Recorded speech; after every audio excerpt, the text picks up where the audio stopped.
Yeah. Welcome to another episode of Mrs. Z and Fifth with your host, Zach Kias in the Fifth General. Zach Kias, what up? Hey, it's good to be here. Good to be here. Yeah. Got a guest today. All right.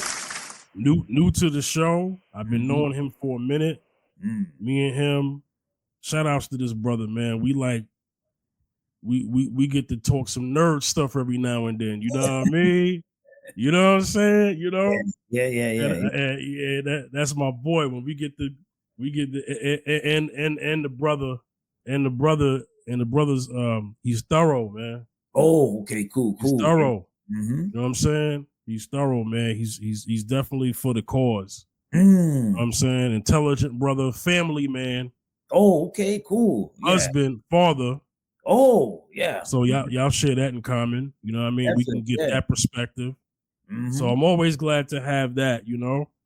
Yes. Because it also helps me, because I don't have a wife and kids, you know, but it helps me to get that perspective. You know? So today's topic, we're going to talk about preferences versus standards. Deciphering the things that people conflate, you know, in the dating world. How many people will say, hey, you know, that's my standard when it's really a preference. And what they'll say may be their preference should be a standard. Should be a standard, yes. You know, in terms of how they make their final decision. You know? Yeah. Also within that, we're going to break down, hey, you know, are preferences tangible and are standards intangible, the things that you can't see with the physical. Well, you can see character and how a person moves and stuff. I mean, that's a valuable intangible, a person who has integrity. But integrity is not something that you could touch physically, but money is. Aesthetics are. You know, properties, you know. So we're going to actually break those down, and then we're going to give some examples, and we're going to talk about what my brother wants to talk about once he gets up here, the good brother, all right? Yes. All right, coming to the stage, man. Been knowing this brother for a minute, man. Glad to have him on. And I think the people are going to love him in his perspective and how me and him, you know, converse back and forth, you know? Let me bring the brother up, my brother D Rich. What's going on, D Rich? How's it going? Good. What's good? Yeah, welcome to the show.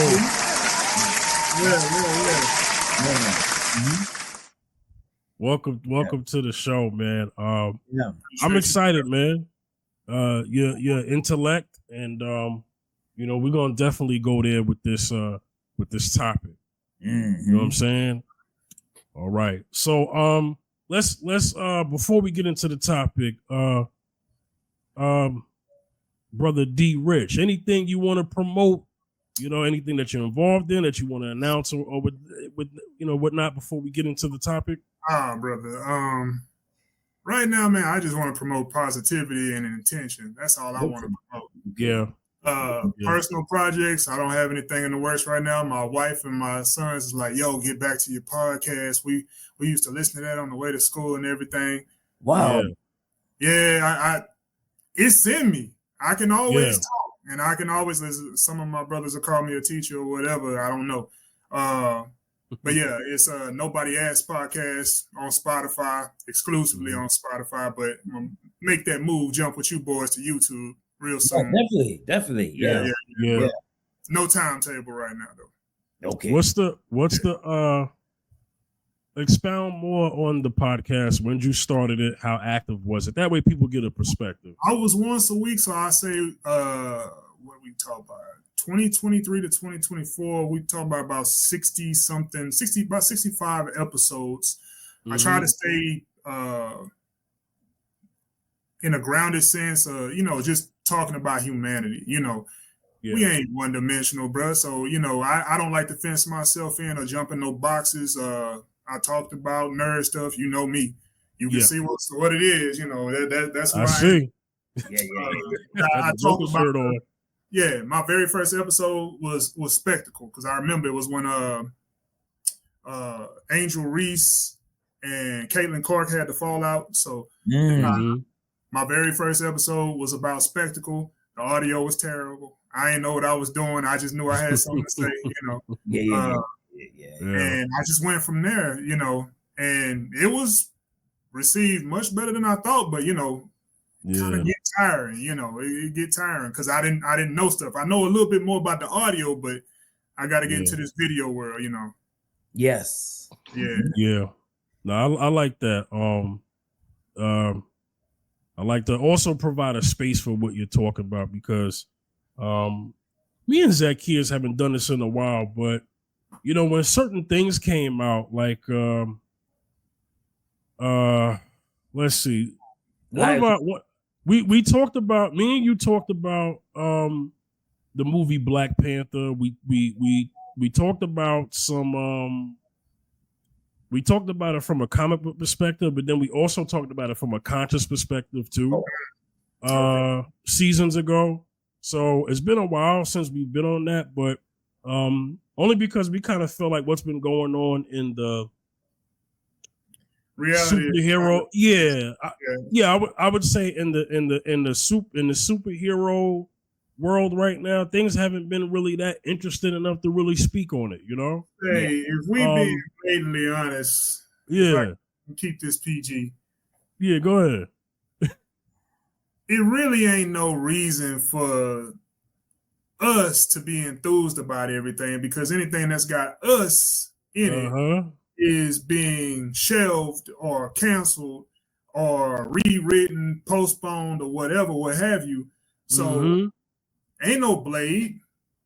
There you go. I was thinking that. Ain't Armor Wars is somewhere out in the stratosphere, you know.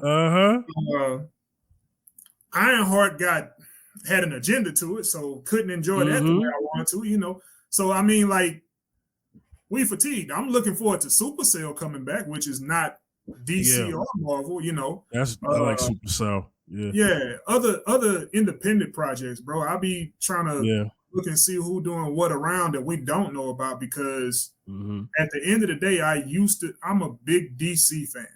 I'm a big DC fan. But the problem with being a fan of anything is you look at it closer. You pay attention. And we each did this with our parents. Yeah. You try to emulate them, you follow them and whatever, but you can't help but see their flaws. Yeah. So when you see some of them flaws, it's kind of hard to go back and be like, I'm 100%. You know, I still rock with my parents as my A1 hero, you know, till I die. But you got some ways. And I used to get upset with DC till I went and I looked at the executives. It's 6 white men, 1 Asian man, and 1 white woman. Yeah. So that explains to you why you don't see anything really getting off the ground with Static Shock aside from the legal troubles. That explains to you why Vixen and Mr. Terrific are barely used. That explains to you why, you know, the character story that are told in our perspective are bland. So, you know, you're not going to Washington State looking for soul food, you know. So I gotta let them do what they do and start looking for the Godhood comics types. The what's the brother name? The Egyptian comic book that's kind of like a Dragon Ball Z parody, stuff like that. Like stories told by us, you know. Yeah. Bruh, I'm a big fan of Batman, but if we keep it in the buck, Batman ain't never been for the black man. So, you know. I had to slow down on some things. And growing up is realizing that the villains be talking sense, you know, sometimes. For real, they be spitting. You mentioned Godhood comics. They have what is it thing called? The Antagonist. The Antagonist, yeah. Shout outs to the brother who does Impound. He does that comic. You have the Egyptian joint. Is that Golden Sands? Who is that? That's it's something Sands. You right. Black Sands. Is it Black Yeah, Series? yeah. And they're working on a Animated joint. an animated joint right now. Yeah, Yeah, and they got Michael. White They got signed Michael John to it. White. They got Couple Eddie other Griffin. Yeah, bruh. Yeah, and I think they got Keith David now. I think they reached out to him. Oh He's my God. legendary voice actor. Say, bro, that big fan of Eddie Griffin. Huge fan of Keith David. I'm talking about from They Live to Dead Prez to Gargoyles. You know, bro, his voice. That man's iconic. Funny, action, everything, drama, Greenleaf. He do it all. And Eddie Griffin, bro, I've been rocking with him. For me, yeah, he's funny too. Yeah, I didn't been to see him a couple of times. So yes. And you know what? I bought my kids those comic books. Yeah. And they didn't read them. They didn't read them. They didn't read them for like maybe a year, and then they ran out of stuff to read, and then they read them. And then they read them. Oh man, this is pretty good. Yeah. You know. Yeah. Well, you know, kids are visual. I think it's like we was with the cereal back in the day. We wanted to see. we wanted what we saw on the TV. We want that box. Right. You ain't want the same cereal that was in the bag, you know, but sometimes that's all mama had, you know, hey, you're going to get these Fruity O's, not them Fruity Loops. Yeah. No, that's absolutely true. Okay. All right. We're going to, I like that. We're going to get into the topic. I like to start with a video. So now, D Rich, we talked off air. Yeah. And you mentioned a clip that we expounded on where the woman said to the fellas on Pop the Balloon, hey, how much do you guys make annually per year? Bruh. And not only did one brother pop his balloon, one brother pop other guys' balloons for them. And you care to give your perspective? I'm not gonna let my brother eat it. You care to give your opinion on that? Because go ahead. Tell me what you told me off air. Go ahead. So before you even get to the fact that your question is of the gold digger variety, of the shallow variety. Yeah. Right. My issue was the redundancy. Yeah. Because it's the lack of intelligence for me. Number one, you're not reading the room. Even the host, she understood, you out of pocket. Yep. See how she look, her face. Yeah. But for you to say how much y'all make annually, your annual salary per year, you don't understand that you already said annual salary. That's it. You add per year in redundancy. So now if you got a brother who's actually intelligent and he's feeling you, which wasn't me, but if you have that, he's going to be like, oh, she doesn't understand. She doesn't have an intellectual side to understand that she was just redundant right now. So me, I guess somewhere along the lines, I started looking at people as mates, not as play dates or whatever, we wanted to call them when we were young.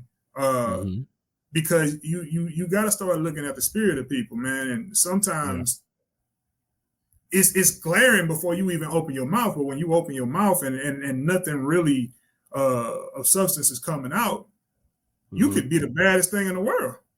Yeah. Don't mean nothing to a man. I say a man of God, a man of intelligence.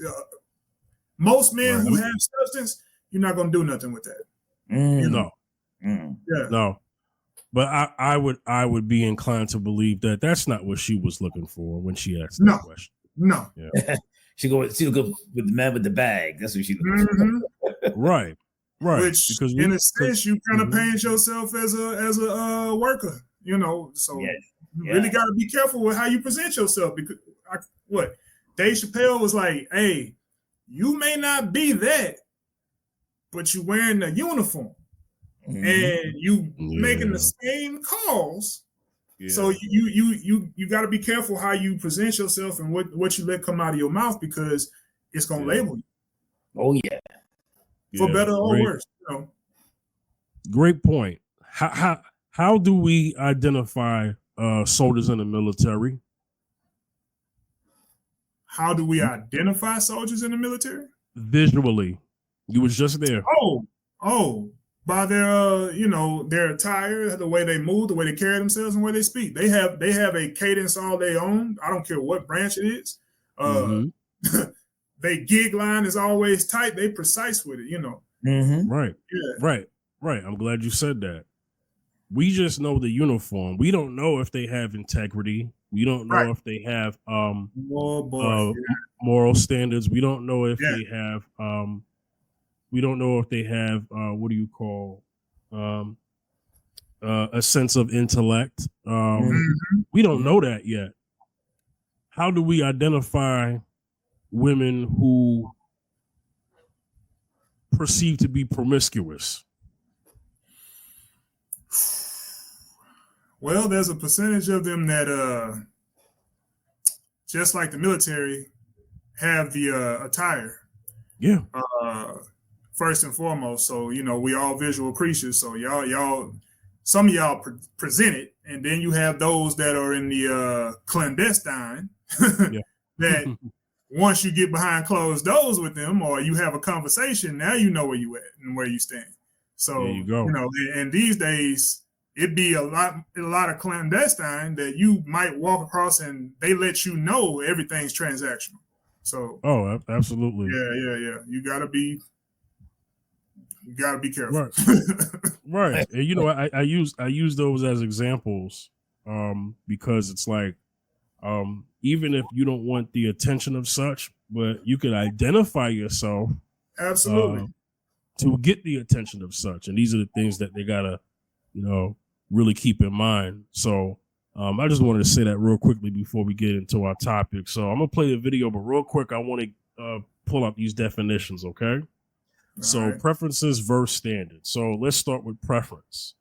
The act of preferring, the state of being preferred, the power or opportunity of choosing, one that is preferred, the act, fact, or principle of giving advantages to some over others, priority in the right to demand, receive satisfaction of an obligation.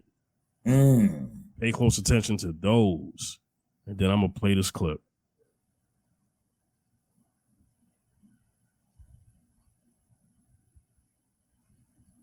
Why are you laughing at her? It's not my typical type. Okay. Yeah. So I'm gonna take a page out of Arlette's book. So what about me is not your typical type? Be specific. I mean, I would just say the height, like I'm short, but you're like just hitting 5'8", 5'9", probably. How tall are you? 5'10"? I'm 5'10". Yeah. Yeah. And it looks like you like to wake up at 4 a.m. and run and sweat even in the evening. Who sent you? No one, but I feel like, I got your aura and it gives, for the right woman. Okay. And it's just not for me, respectfully. Right. But you look good, okay? Well, thank you. You're welcome. So do you. Okay, so Keela, someone that's your type? She my type, but she don't look like she run at 4 a.m. I don't. So I'm like, babe, I'm gonna cook you breakfast. But you still look good though. You still look good. Thank you. I appreciate it. But I can't do the lashes. Like, yeah, the lashes. Like I feel like if something got in your eye, we would need a priest because you're gonna levitate. We're gonna need an exorcism. You know what I'm saying? Not bringing spiritual into but this. You looking good though. Okay, that's just a red flag. Yeah. I feel it. But I love the jokes. Thank you. Maybe if we were 40s and like you were bald, then it would be like different. But we're like really young. I know. So yeah, that's it. And then I don't want to be mean, but I just don't really like how you talk. Oh, okay. All right. How so? It's just, I don't know. It's like a little,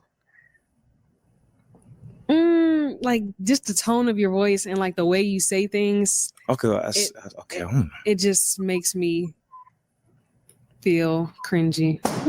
Okay. Okay. All right. Well, low 27. Okay, we're gonna come back to that. We're gonna go through this. Wow.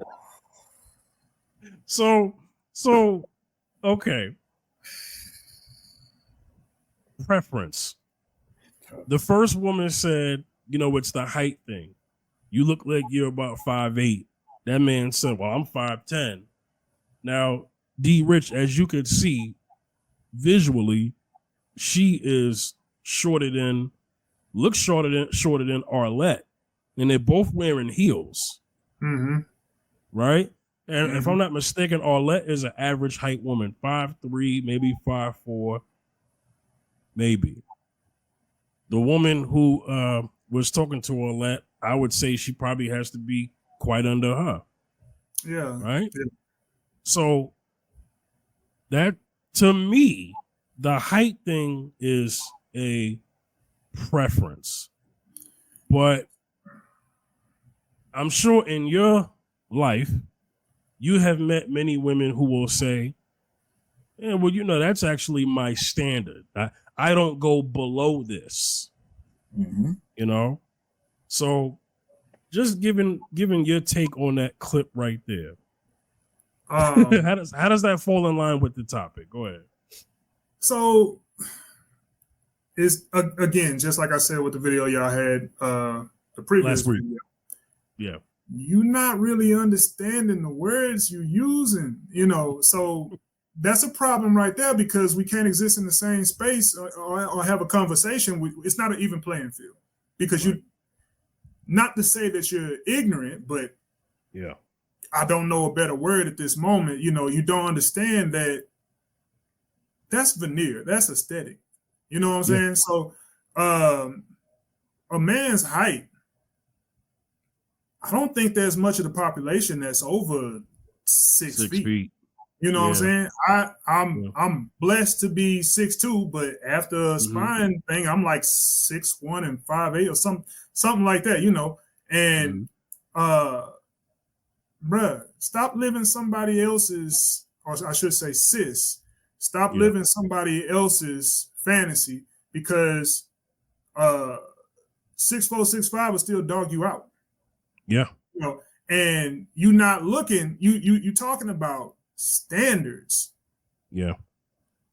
Let's talk about this with cars. Let's talk about this with the things that y'all be after. So if you after a car, what is the standard? It's not the color.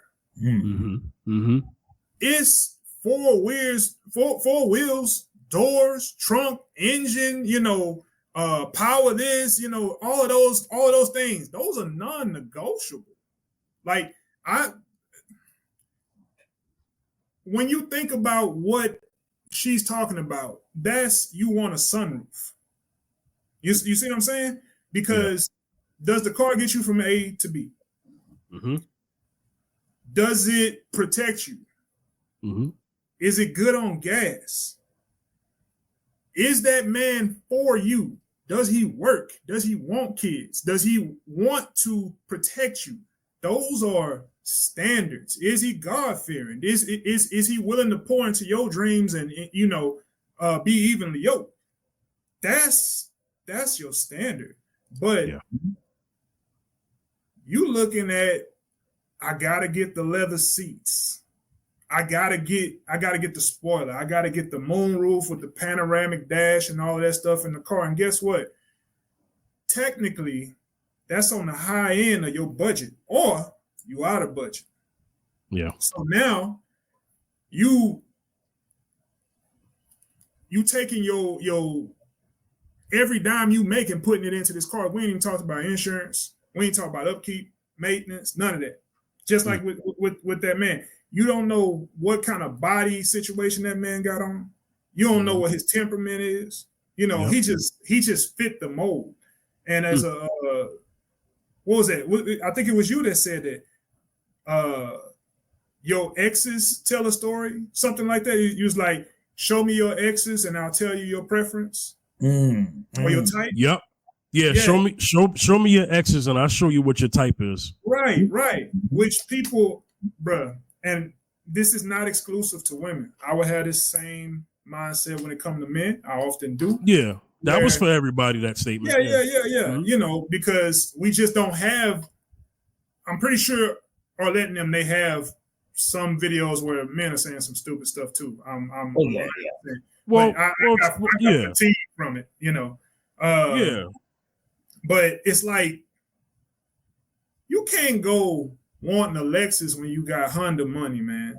You know, get what is going to suit you and take care of your needs, but you need to understand what your needs are versus your wants. Your needs are your standards. You need oxygen. You need to be able to breathe. You need to be able to feed yourself. Versus your preferences, you know, you might want to breathe alpine air, but you live in you see what I'm saying? You live near a chemical plant. Get out in nature or something, man. You're gonna have to give a little to get a little. Yeah. It goes back to, you know, not really understanding. That's something my stepdad instilled in me. You gotta have an understanding. Where you ain't got no understanding, you can't stand. And I have taken that and lived my life by it. You know, people lack understanding, and when you lack understanding, you're usually creating chaos in your life. You, like you said, if you X after X, male or female, right, pattern. And I can use myself as a young man before I found my wife, or before my wife found me. I had a type. Height, okay. I would have preferred someone 5'8" or taller. And I've never dated anyone over 5'5". Does that stop me from dating? My preference is someone 5'8" to 5'11". That ain't gonna stop me. But let's go deeper. She had to have something back there, chocolate preference, you know what I'm saying? If you was light skinned, you was okay, you know. Buttermilk biscuits. Yeah. But you know, what I kept doing was I kept running for the butts and I kept running into headaches, you know. So you can't just chase big booties. You gotta listen to that woman. You gotta listen to that man. You gotta talk to him and see what line up. And bro, people don't want to do that, and you wonder why you get into a situation where somebody then burnt you or robbed you or just dogged you out.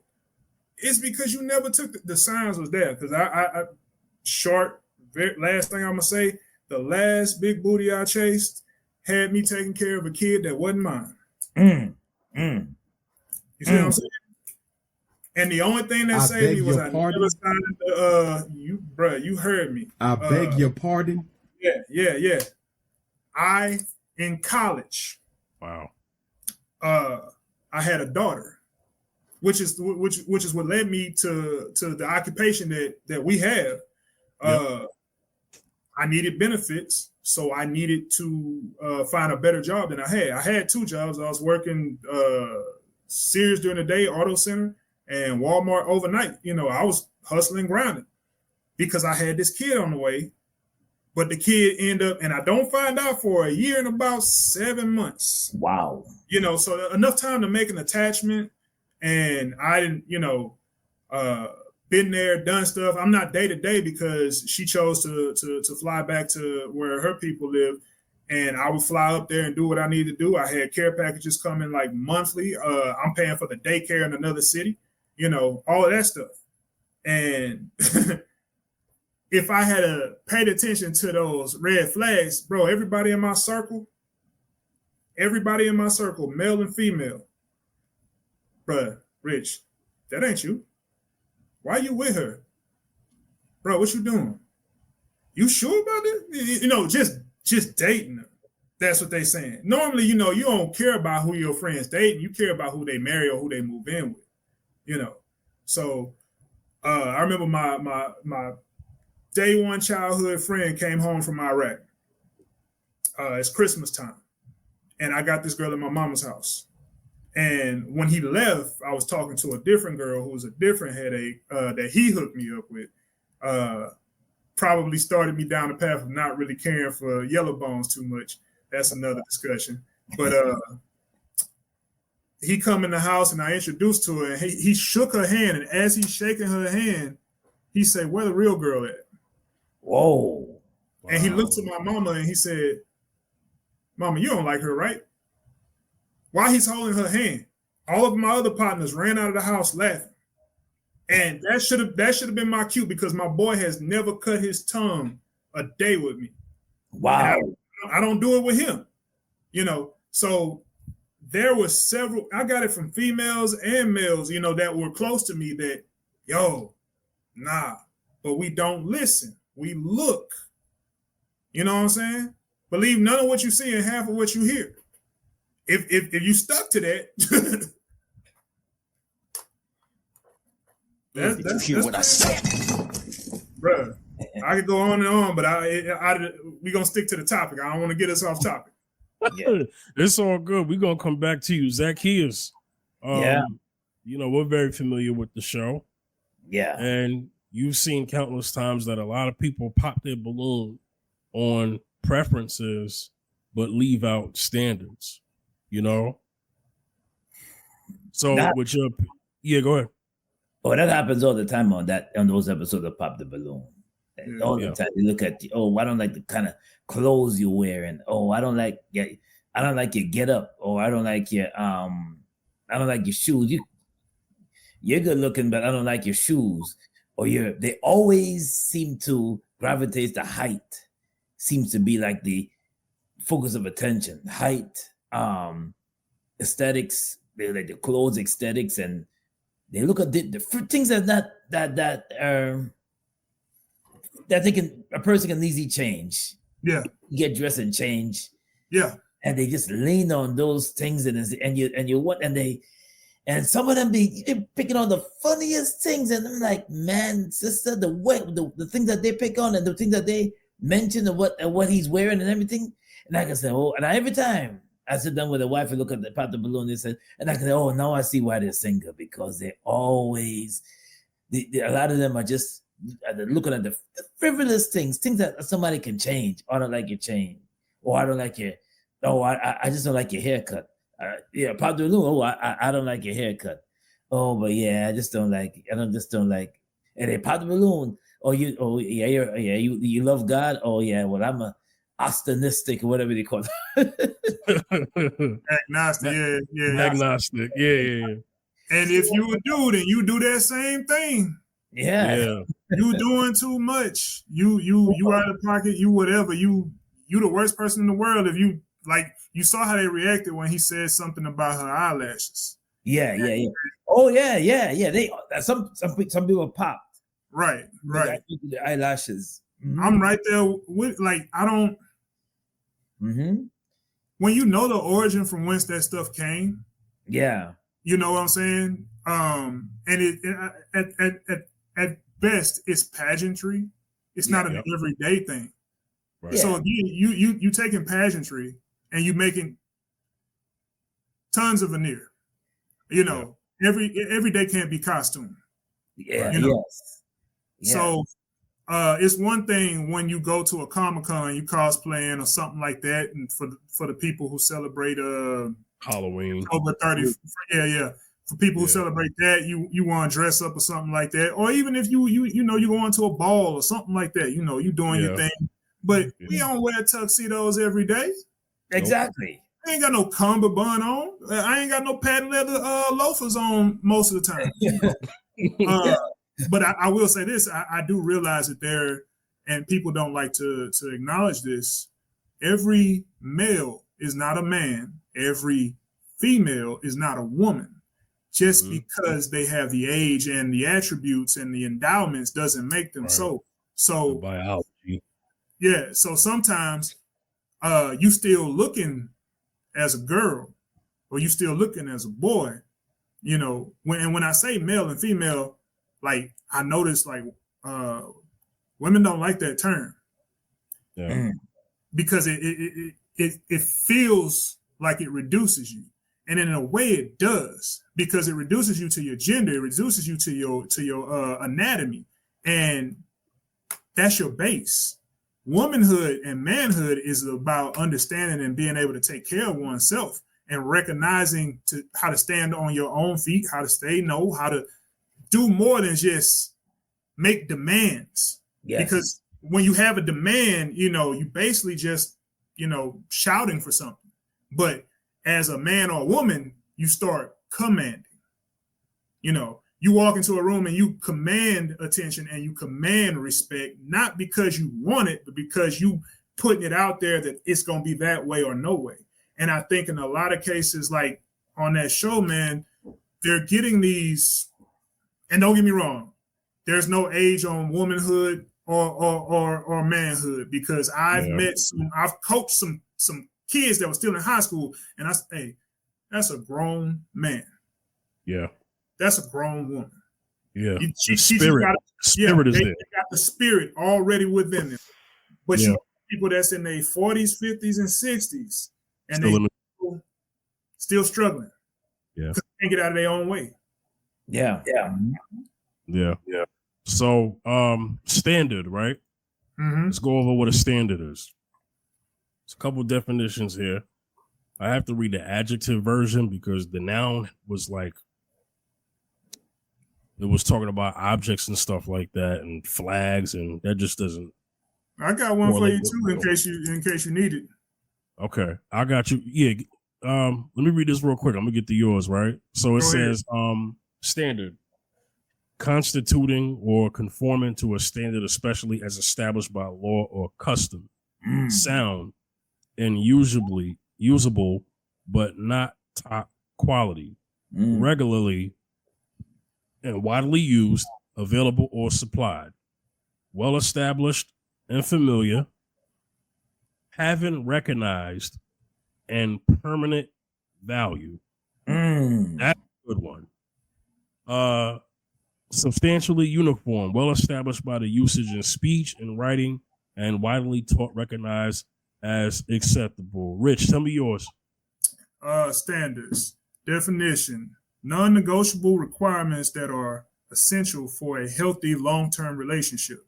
Characteristics. Non-negotiable, foundational, and rooted in core values and morals. Examples: mutual respect, honesty, trustworthiness, communication, loyalty, shared values, and emotional support. Importance: they are the baseline for quality in partnership and necessary and lasting and healthy relationships. This ain't just for relationship with husband and wife or girlfriend and boyfriend. We, mother, father, siblings. You know what I'm saying? Yeah.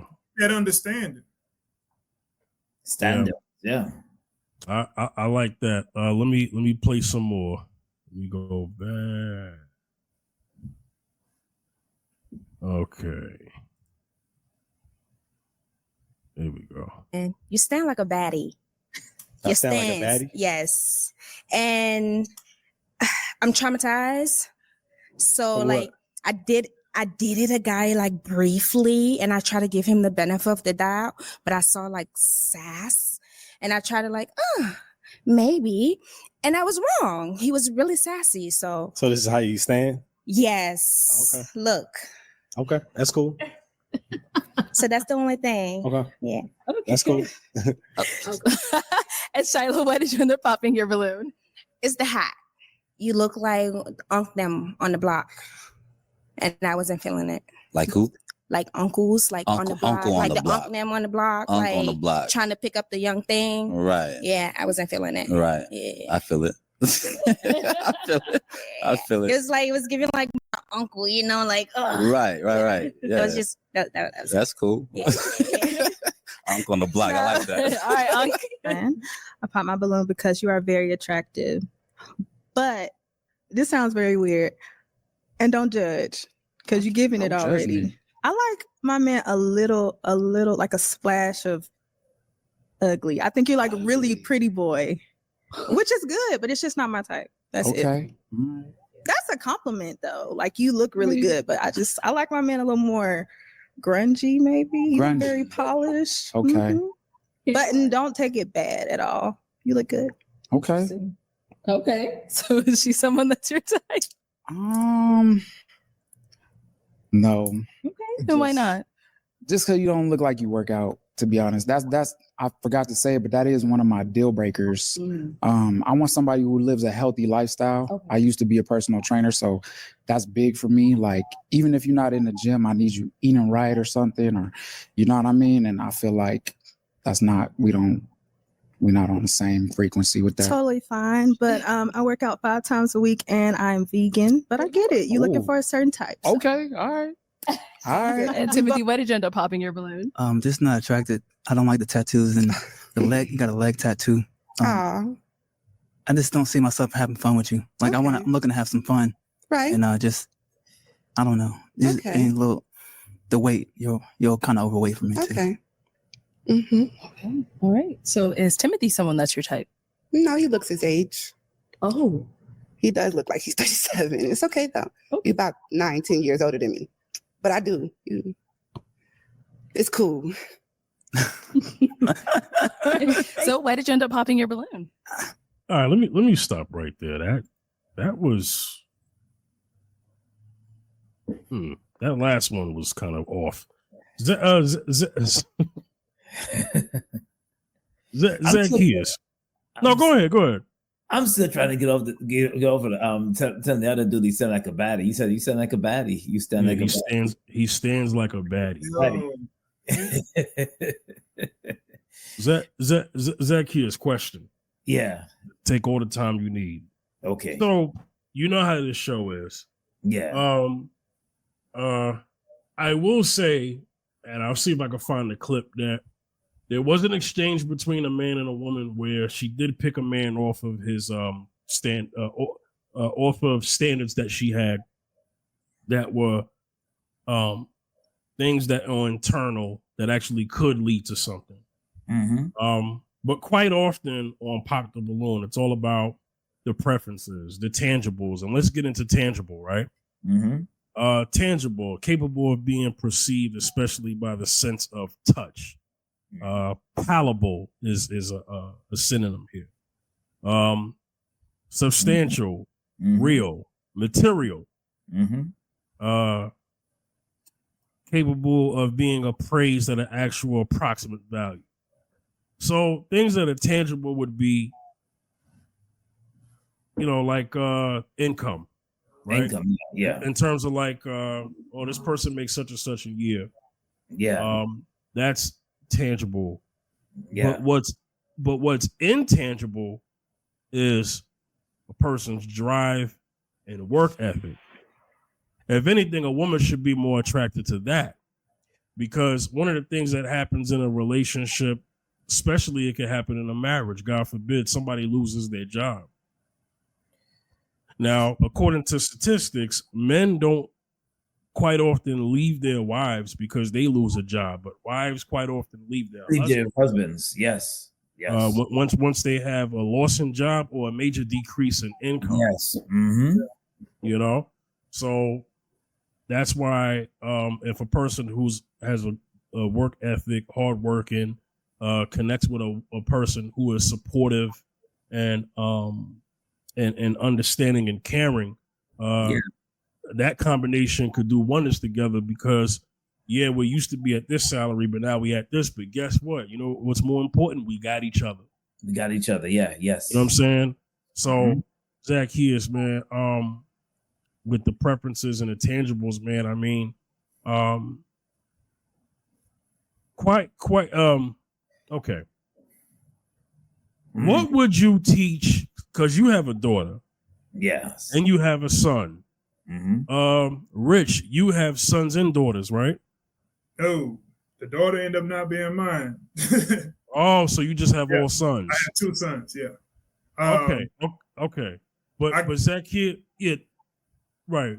But Zacchaeus, you have a daughter and a son. Yeah. So what would you teach your daughter in terms of deciphering standards and preferences and standards? And then I'll ask you the son question after that. Well, the standards for my daughter will teach you about self-respect, the way how you carry yourself, the way how you present yourself, the way how you speak. And I'm teaching her all of this, and to always pray before you put God first and pray, and also teach her to if a man is not respecting you, do not date him or even think about it. If there's if there's no respect there, if there's no respect, and just don't look at what he possesses, but look at the content of his character, and look at what he possesses, because more often on that show, Pop the Balloon, they just look at the tangibles, and they look at the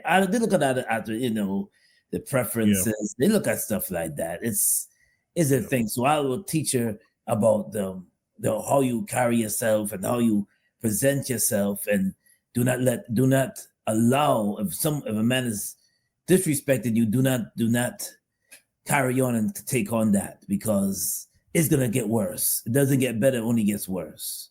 And if you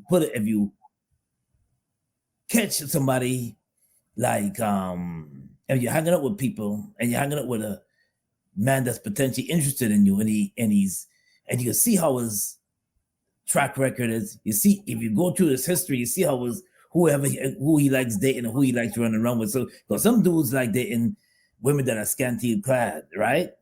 Mm-hmm. Like dating women that are like overly friendly. Rich is overly friendly, and just dress a little revealing or show a little cleavage, and they like that. And so, if he's pushing you to dress that way, do not go in him, because the truth of the matter is that he's gonna, he has his wandering eyes. He's gonna wander into some women wearing those short mini skirts, and he has a certain way about himself. He's a flirtatious kind of person. So first of all, respect yourself, carry the way how you carry yourself, and do not go with the guy that has that likes to date women that are scantily clad, don't like you to dress less when you go out with him, or calling you out your name, and all type of disrespectful aspects of how he's treating you. Don't do it. Don't do it. And for the boy, I'm going for the boy now. The boy, he's only 14, but still, yeah. I would teach him, and always teach him to let a woman respect you. Let her be supportive. See if she's supportive of you. Certain little things that you see, you can't ignore. There's little things that you see, and you're dating somebody, you can't ignore them, because if you ignore them, they'll turn right behind. They'll bite you in behind later on in life. So don't ignore the little things. If he's a fussiness, and she's argumentative, she gets mad over the littlest thing. Rich, you know what I'm talking about, right? Where the woman gets mad over the littlest, slightest thing. She likes to fuss. She's a fuss. You call it a fuss pat. And you know what the Bible says about a man rather be alone in a corner than to be with a contentious on the roof. Yeah, to be with a quarrelsome woman. Yeah. She's always fussing with you. Always gets mad at even before my wife. I did it. Women that get mad over the littlest thing, or you don't even know what they're mad at. All of a sudden, now they turn their back at you. They're overly sensitive. Yeah. They turn their back with you, and all of a sudden now, you don't know what you did wrong, but all of a sudden now they're just mad. They're just mad out of the blue. They're just mad. And you're trying to figure it out, and then she tells you quietly well, you know what you did. You can figure it out. You're like, what? The communication aspect, they want you to figure out everything, and it's a headache. That can become a headache. And then on top of that, she has that raunchy, ghetto kind of attitude, confrontational, coming up in your face, not lady type like, ready to duke it out with you. I would tell my son to run for the hills and keep running. Don't, whatever you do not go. If you're running, keep running and do not look back. But Zacchaeus, though, let's keep in mind. I'm gonna give it to Rich in a second, right? Yes. But keep in mind, we're humans. We have preferences. We have things that we're going to like, and our preferences will quite often cloud our judgment. It will many times. Oh yes, you see a girl that you like. Yes, absolutely. Absolutely. I mean, like you quoted Bell Biv DeVoe earlier. Don't Mama said don't trust a big button to smile. Right? But a lot of us love a big button to smile. Absolutely. But the question is, we do.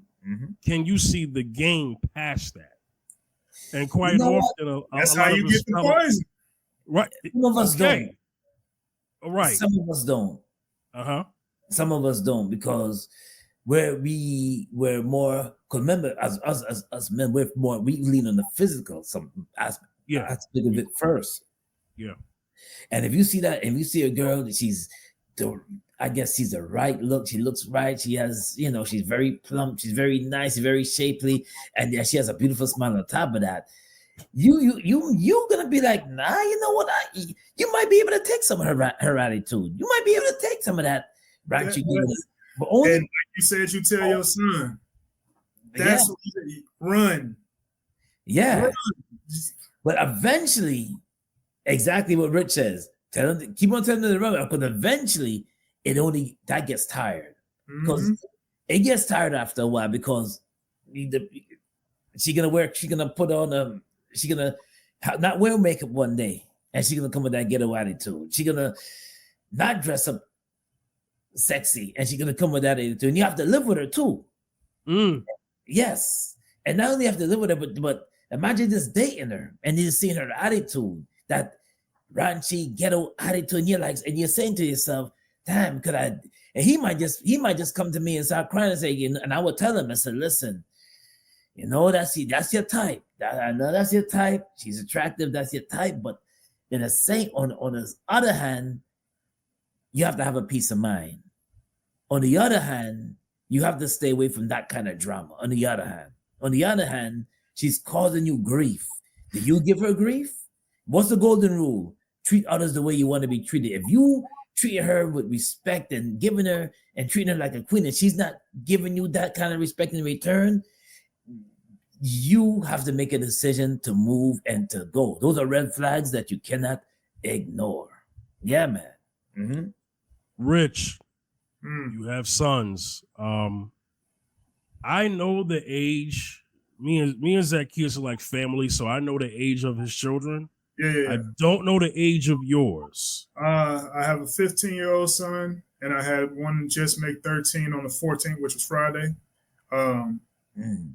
I think first and foremost, for where they are, your type, your preference is as solid as the clouds right now.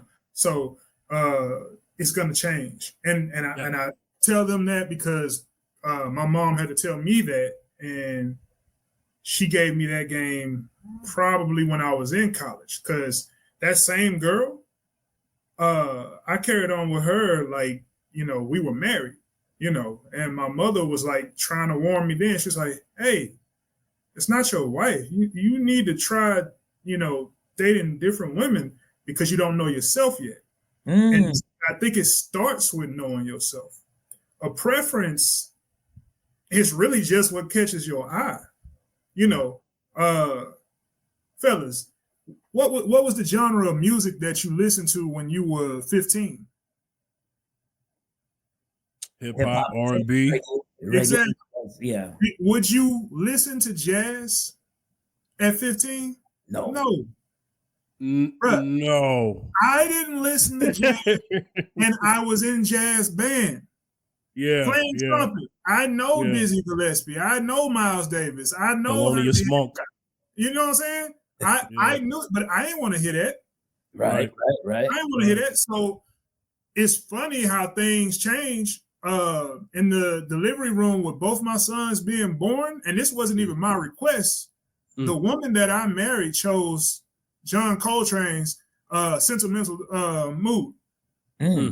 Yeah, they were both born to that. And bro, I listen to more jazz now.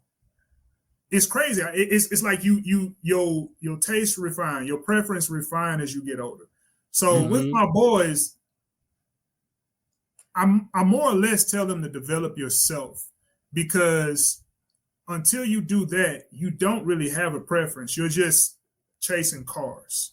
That one stood out, so you chased that one.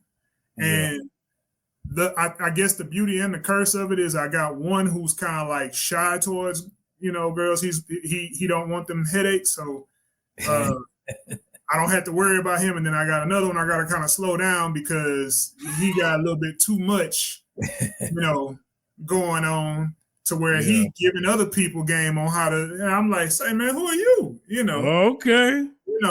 But it's it's like this. You have to be able to articulate who you are and where you are and command what you want. Like, we are meant for a woman. Yes.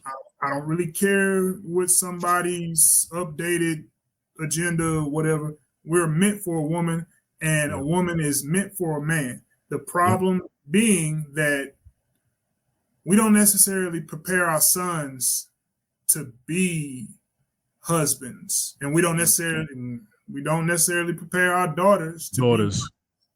We tell them to go and find something that remarks the wins that we lost. That's just real, and especially with our sisters, you kind of got to give them a little grace, especially in that video that you just showed. Where are they shooting at? That's Atlanta, right? That's in Phoenix. Arizona. Oh, okay. Yeah.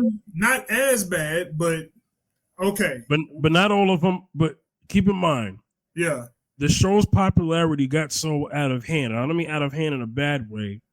That a lot of people who are on that show are not from Phoenix anymore. Right.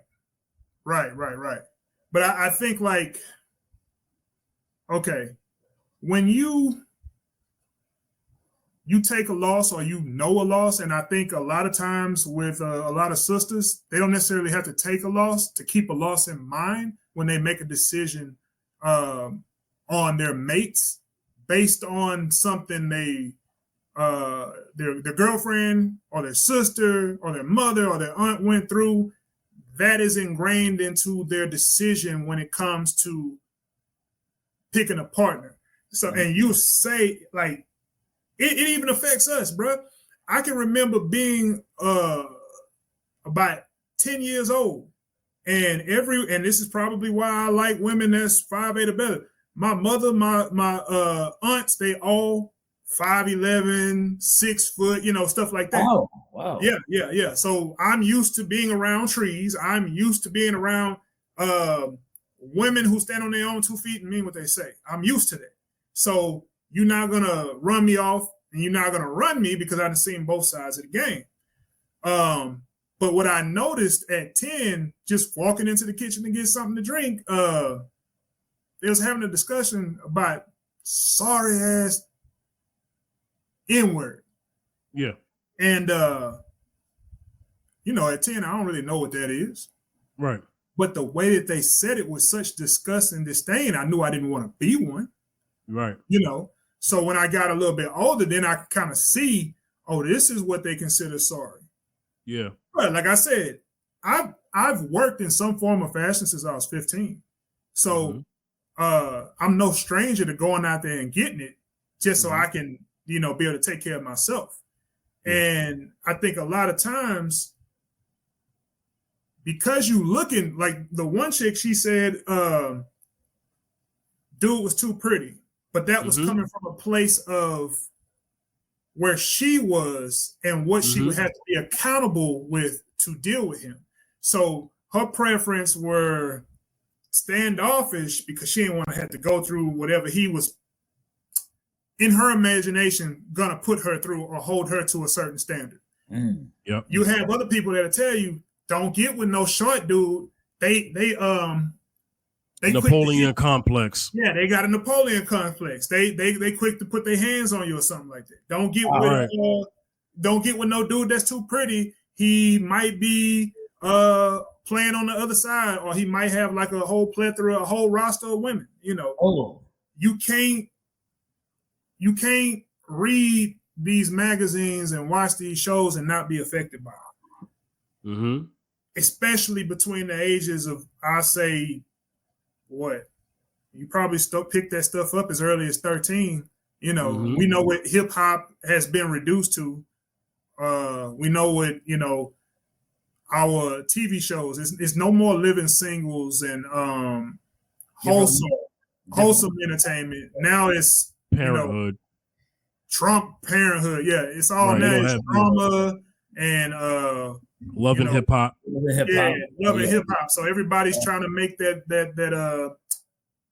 grandiose event happen. You know, either look at me or I'm gonna wild out on camera. Like, Right, you know, right, it's really important. right. And because I coach boys and girls, I have coached boys and girls. It's really interesting when you see them. They're kind of like parrots, man. I'm talking specifically between 8 to 10 group, 12 to 15 group, the things that they regurgitate. You don't know what you're affected by at that age. You just regurgitating stuff. If your mama's playing Meg the Stallion around you, you can't help but soak that up. Mm-hmm. You know what I'm saying? Yeah. Whereas if there's not many women who know who Shahrazad Ali is. Mm-hmm. You know what I'm saying? And if they Rich, know her, Rich, I would tell you. Let me interject real quick. Go ahead. I would tell you that there are many of our women that don't know who Betty Shabazz is. They don't know who Eldridge Cleaver's wife. Was that Kathleen Cleaver?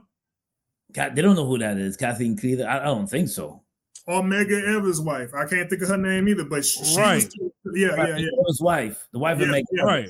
Yeah. Right. They're not gonna know much about, they're not gonna know about these intellects. What's the other one? Yeah. Francis Cress Wilson. They don't know who that is. They don't know who that is. No. Right. You know? Go ahead, continue, Rich. No, it's like that, you know, with when you're raising boys or girls, I think the first thing is to what do they say? It's easier to make strong children than to repair broken men. So when you just basically pour into them and let them have a foundation of self-respect, the rest kind of you're going to still go through that where you're like, oh, I like that. I like this. You're going to still move towards that. But because of your self-love, you're going to be like, I can't do that. And I'm here, you know, we parents from baby to 12. Round about 12, we become coaches. Now I'm telling you what to do in the game. You know, when you get out there, Dad, this girl, she was trying to tell me such and such. Oh, bro, no, get away with it. That's game. Here's what you do. Ask her these questions. If she refuses to have that conversation, you probably need to leave her alone. You coach your children, but in them teenage years, they are adults in training. You know what I'm saying? Yeah. So, I have a sister who's significantly younger than me, and she would come to me for advice on stuff. And I'm like, the thing that you have to realize in this day and age is y'all are no longer the hunted. Y'all are basically the hunters, but y'all want to be part-time in that job. I'm sorry. It's the truth, because that is the truth. And it's not their fault. You're not used or trained to be the aggressor. Historically, we're the ones who are going to go out and make that first move. We're the ones who are going to plan the first date. We're going to be the one to set the tone for everything. But if you look at like recent developments, more women are speaking up for what they want. The ones, I'm saying women, I'm not saying females. Women will speak up for what they want. Like I got two partners now. They're not both Black, where they were approached by their girlfriends, and their girlfriends later became their wife. Approached? They were approached like, hey, we've been in the same spaces for a long time, and you've never tried to talk to me. Why not? Just putting it out there. And it's like, oh, well, I didn't want to we work in the same place. Yeah, I understand that, but I think we should go out, get to know each other better. and then a relationship just bloomed. And me being married, I've been married 15 years. So they're right there with us. Maybe, I think they might be 16 or 17 years. Because I think they got married before us. And then my other partner, same thing. His girl, she pulled him, because sometimes there is what we have as perceived structure and routine and how stuff is supposed to. But look, man, God is not in a box. So why is man trying to fit in one? If now I ain't saying that a woman need to get down on one knee and propose to me, because I know most men is like, hey, you gonna get the Heisman, like what you doing, But in the same sense, you might see me before I see you. And the funniest thing used to happen if you was in the mall, you was in the movies, you was in the club or whatever. That girl would never speak to you, but she would be in the same space you were in, and she would wait until you came and you got her attention if you weren't oblivious. Now they like, what you up to? Just don't be zealous. Don't be zealous. And I say the same thing to my sons. If anything is too easy to get, you don't want it, and don't be too zealous to go after something, because you're not seeing it entirely. We don't have enough conversations. Yeah. So let me read intangible. Mm-hmm. An asset such as goodwill that is not corporal. Corporal. I don't know how to say that name. An abstract quality or attribute. Okay. Examples of intangible, right? Integrity.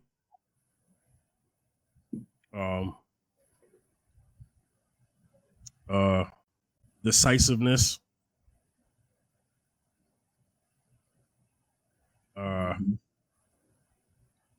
Someone who is driven, hardworking, a visionary. Mm-hmm. Someone who applies the work that needs to be done.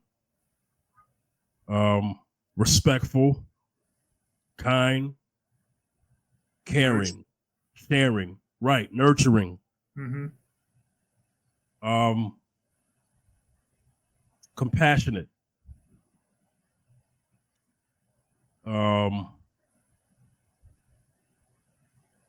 Just to name a few. Anything you would think of, Rich? Zacchaeus?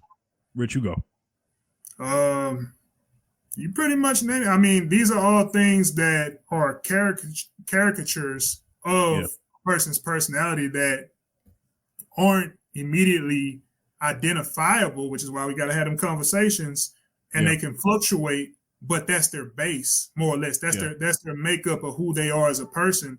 And I think forwardness, in a sense, is necessary. Not promiscuity forwardness, but I mean, like, if there's something on my mind, male or female, if there's something on your mind, that I have the forwardness to bring it to the table.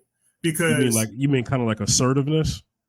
Not assertiveness, because to assert is almost dominance. Forwardness meaning like, okay, when you did that thing, I didn't really agree with that or like that. Especially, I'll give you a situation. Friend of mine, he was with his frat brothers, and they were sitting around talking. There's 4 males. His girlfriend comes out, and she sits and she listens to the conversation. Okay, nothing wrong with that. But then they're having a conversation that she doesn't agree with, and she's interjecting, cutting people off, and it becomes a kind of a argument, less than a discussion. Well, the conversation was one amongst men. You inserted yourself And it would go the same way if it were 4 women in a sorority and a guy came and he interjected, cut somebody off. It would go the same way to where it would probably be met with immediate, resistance. So he took it upon himself, and I don't necessarily agree with the way he did it. He just told her to shut up. And that pretty much fractured their union from that point on, because he felt like she was out of bounds and she didn't understand the environment. Sometimes you need to. He could have helped better was to be. He was direct, so that's direct. But hey, let me talk to you over here. You see, it's nothing but brothers out here, and we're having a conversation. Now, if you don't agree with it, I can respect that, but you don't have the background with these individuals. I do. So if there's something you disagree with, I can address that with you. You can address your concerns with me. I can take it because that's not your community. Mm-hmm. So for you to first involve yourself and then interject and cut people off or feel like you got to have a confrontation, there's a way to do things. So I feel like he could have talked to her differently, but because emotions had got to a place of where they were unhinged, he just told her to shut up. You can be forward without being assertive. Assertive is pretty much like how we handle, how you got to handle a dog. He was probably upset, right, when he told her to shut up? Yeah, he was very irritated and embarrassed because, he got his frat brothers around, and I guess there was something along the lines of feminists. I can't remember the particulars, but he wasn't feeling it, they wasn't feeling it, and she was a very, for lack of a better word, liberal-minded individual, and it rubbed everybody the wrong way, So I can't go into a group full of others and start inserting my familiar rhetoric around them. You gotta know your audience. Well, can I say this though? Go ahead. So if you were asked a question, and no, because this is going to help the subject, right? So if you were asked a question and you have a view that may be different from others, and all you're doing is asserting your view, I think that's a little different than someone who's usurping. Because usurping would be you're in a conversation and I just come out of nowhere, right? Cut you off, and I don't let anybody else get to talk. Yeah, that's so now essentially what she did. Yeah, right. That's because if she was in the debate, and once it got to her, she asserted her position on the conversation. I don't think that would have been a problem. But it's a problem when you usurp your position, and now you just basically just took over. You deflected. You have no common decency or respect for others around you now. Right. So now we can't even have a conversation with you. Could you say that's more of a fair assessment of what you're talking about? Okay. Yeah. Okay. Yeah, because usurping is like to the 10th power. That's what people do when they try to take over kingdoms. I don't mind forwardness. Usurping, right. Basically, you choosing violence. Right. What were they in a relationship? Yeah. They living together, trips. They had been together for a couple of years. So he had to go and apologize to her, right? When he said shut up. He picked the nuclear option. It was probably other things before that, but because we're considered the mature people in our circle. Him a little less than, my brother. He's still he's still trying to get his calm and his decorum together, but it had been like different conversations over the years where people had a discussion, and I can remember one. It's like some people are soulless, and she, questioned that statement. My wife gave her examples. She basically downplayed every logical thing that my wife gave her and was going with a fantastic type of idea of what if or why can't it be, but nothing tangible. She was just saying like ideals. She didn't want to believe that there could be people walking this world that are born soulless. And it's like, hey, look, it's a reason why they want you to place the baby on the mother when they're born. There's a reason why you need physical embrace. There's certain things that go on, and there's so many people on this planet we don't even know how they all got here. And how they sustain themselves throughout the day. You can lose yourself before you even actually understand yourself. This is how you get people who are it's a term called bug catchers, where they out here just sleeping with people and running up the alphabet community. Ooh. Yeah. So you got people, male and female, who don't mind spreading viruses to new unsuspecting partners just because let's get it over with. I want to kill as many people as possible. That's a wild mentality. No moral person has that. That's crazy. That's getting off topic, but Yeah. Wow. So I got something I want to play, and I'm gonna get Zacchaeus' opinion first. So we just talked about the differences between preferences, standards, tangible, and the things that are intangible that should be valued more. I'm going to play a clip further into the actual pop the balloon situation. This one. Actually, I remember seeing this particular episode in full, and the brother, I don't know if it's going to be in this clip, but the brother talked about all the good things that he was a part of, and it actually showed his character. But he didn't get a chance. Watch this. Yeah. Zacchaeus, you probably saw this too. Let's go. Mm-hmm. Hello, welcome in. Come on a little closer. Come on in, don't be scared. What's your name? What age and why you ended up popping your balloon? I'm Kay. I'm 27. It was just... Oh shoot, that thing just went away. I thought they were gonna show. Okay, I thought they were gonna show what happened after that. Okay, Right. That particular brother with the green shirt. I just want to kind of. Hopefully, I can find that one. So the brother with the green shirt, right? Yeah. So he was someone who did well with children, children's books, children.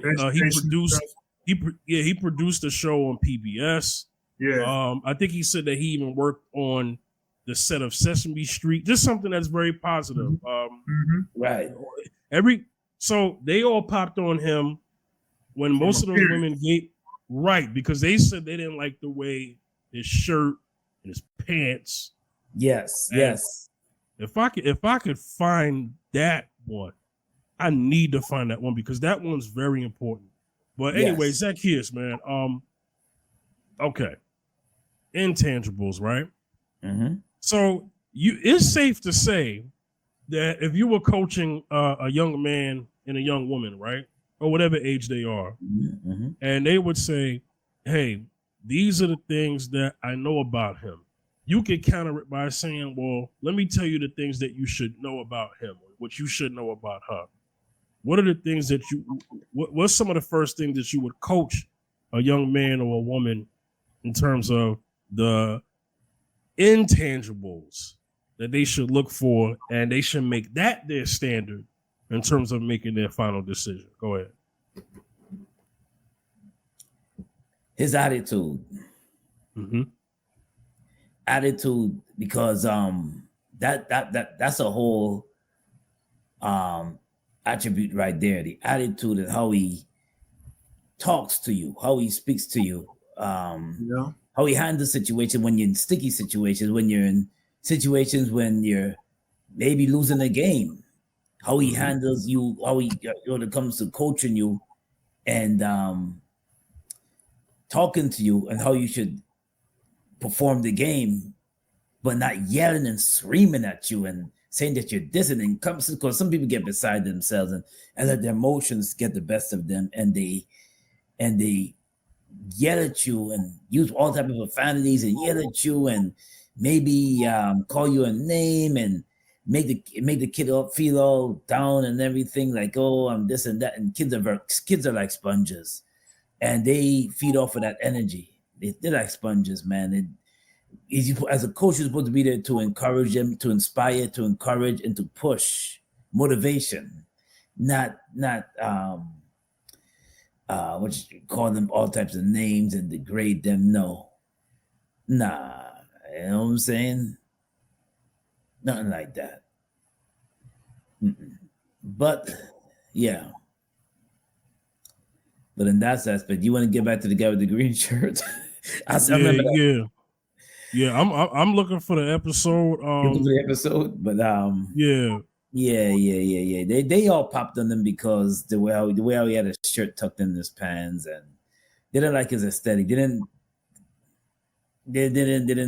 give him a chance. And sometimes you prejudge somebody before you even give them a chance. They didn't give him a chance.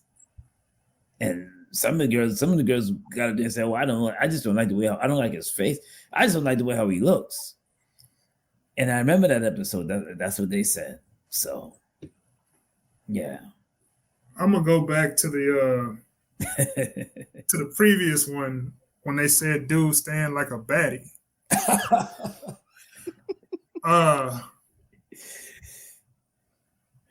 She could have been traumatized. She could have got a relationship with somebody, you know. I'm not gonna, but he was standing with an awkward stance. But you don't know. It was, yeah. Brother could have had one bow leg, one normal leg, you know. Yeah. That's what I kind of thought. You know what I'm saying? You don't have the context. Yeah. When it came to the video that you're looking for, he's the I got it. Keep going. I'm gonna cue up the minutes. Go ahead. He's considered the square. He's the safe guy. He's the guy that you want when you done being in the streets. Right. You know what I'm saying? That's the kind of guy you want to coach your kids and help you repair your life after you do whatever. But you know, when you in your teens and 20s, you can't respect or appreciate him. Yeah. All right, let's go. I'm gonna play this and we're gonna break this down because this is my example of things that were intangible that they should have at least heard the brother out, you know. But you know, my opinion, they did him a favor. To be honest with you.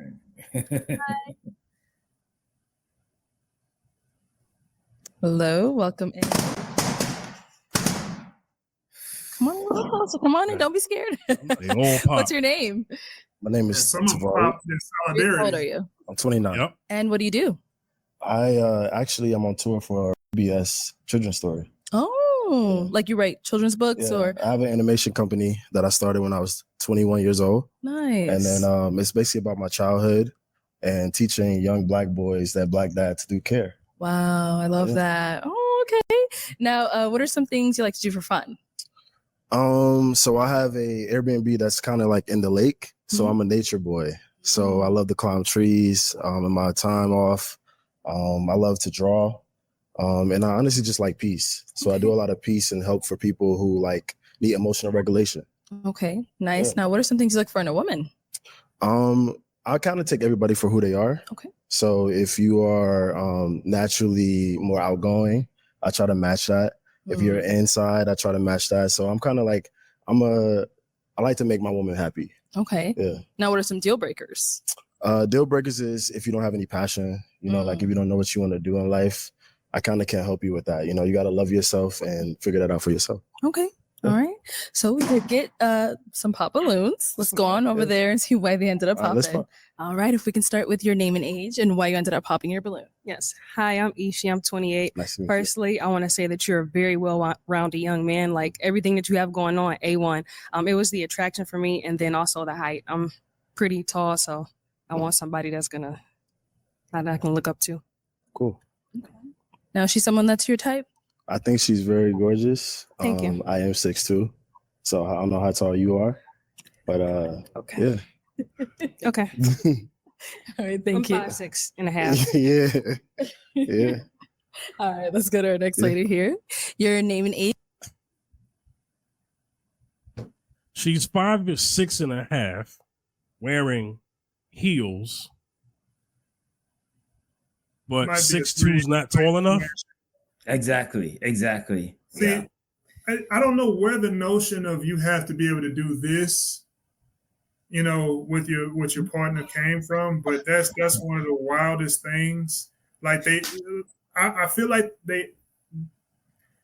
too many people have that as a deal breaker if they can't look up like this at the partner. Brother, you realize that dude, you're not gonna stay with him because when he start having knee and back problems, They want Shaq. I think that's you know what what it I'm is. saying? They want Shaq. They want Shaq, yeah. Phil, you go to the same gym I go to. Yes.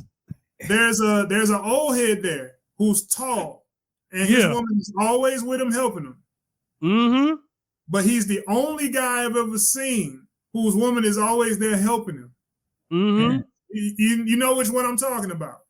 Yeah. It's funny because it's like I don't see that outside of our community. Bruh, I don't see it outside of our community. Hispanic, Asian, white, everything in between, Arab, Hawaiian.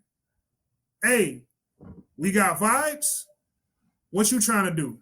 We put mine with yours and we figure it out. You will have a 5'8" female with a 5'6" male. The weirdest combination. I played basketball years ago with a big bird white girl. Right. And I shouldn't even she was 6'3". Oh wow. She was 6'3", knock knee, 6'3". And she was giving me work. I couldn't keep up with her. Wow. She ain't fast. She can't jump. And she's just, but she got this top of the key. She was 50. Down to the paint, Fundamental. out to the perimeter, and she just ran that isosceles over and over again. And I'm just like, bruh, I'm athletic. I'm running a 4.9. Why I can't keep up with her? The second I leave her alone, she gonna drop one. Okay. Wow. Now, the dude on her team that was handling the ball the most, homeboy is 5'3". Oh wow. He looked like one of them. What's the frat that's all the pretty boys, the noops? You know what I'm talking about? Kappas, I think. Them the fly guys, they be wearing the leather jackets and the ways, and he was one of those, but he's short, right? Yeah, he's a gaming man, bruh. He pushing that ball. I caught that. He pushing that ball, and I'm telling you, anytime I left her alone, he feeding her, and I'm like, damn, he sure good at getting the ball to her. I ain't thought this in a million years. They beat us by about 5 or 6 points. Whoa, get my Gatorade. They kiss. She bent down and she kissed him, and I. What? Okay. Wow. Well, shit. You see something. Excuse me. You see something every day, but I was like, they had basketball in common, and who knows what else, but. You shouldn't let somebody, bro. You don't control your physical attribute. Yeah. You can control your weight. Yeah. You can't control your height. You can't control your complexion. You can't control your hairline. You can't control your eyes or your pigmentation. Right. So it's like when you fix your preferences, it's a very mean and poor-spirited place that you're coming from when if we look at you, like something I tell my sons, don't make me focus on you. Because when I focus on you, I'm gonna see something wrong. So it's best to make sure you focus on yourself so I don't have to. Right. The same sense with them, you talking about how tall he is or whatever. Aside from that, does he have the tangibles that you actually want from that 6'5" man? But Rich, let's not leave this out. The average height for a woman in the world is 5'3". The average height for a man in the world is 5'8". Okay, I thought it was 5'10".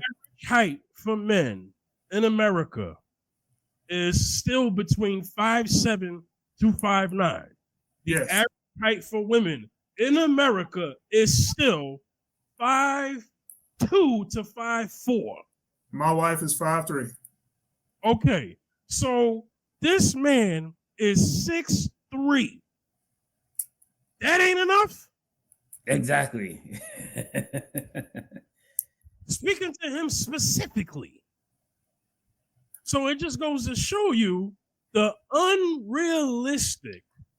Enough is not enough. 007, the world is not enough. Yeah. Rich, I've said this to Zacchaeus. I said Zacchaeus, a woman can say that she wants a man to make $100,000 a year. And then in year 2, she could tell you that $100,000 a year was not enough. Right. So he goes out and he makes 150, 200. Mm-hmm. And it's a possibility that she's going to lose interest in him because he's never around.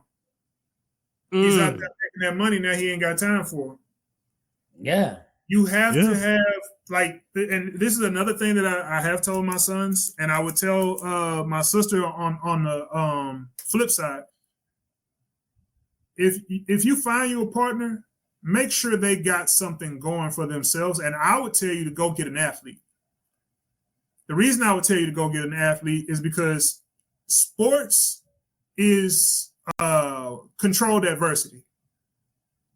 And a lot of times you run into those, maybe not the green dress or whatever, but women who haven't been exposed to controlled adversity, they don't know how to temper their expectations and they don't know about progression.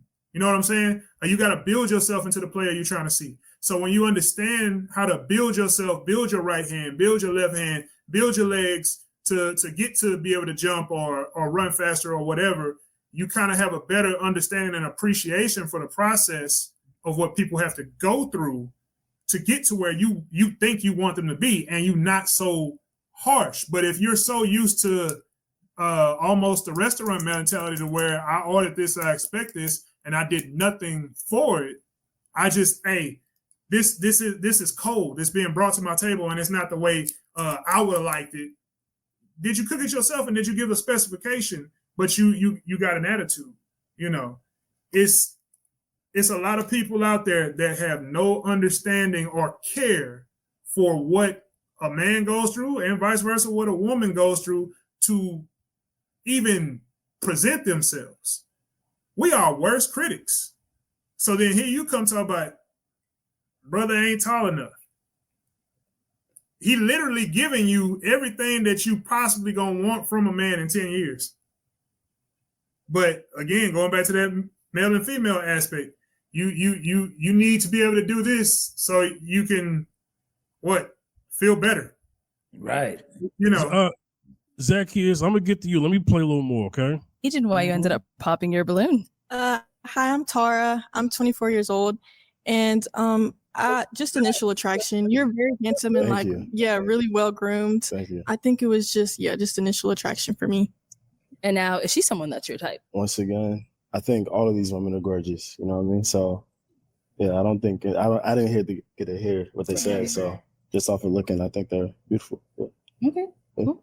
All right, let's go on over here. Your name and age, and why you ended up popping your balloon. Renee, I'm 25.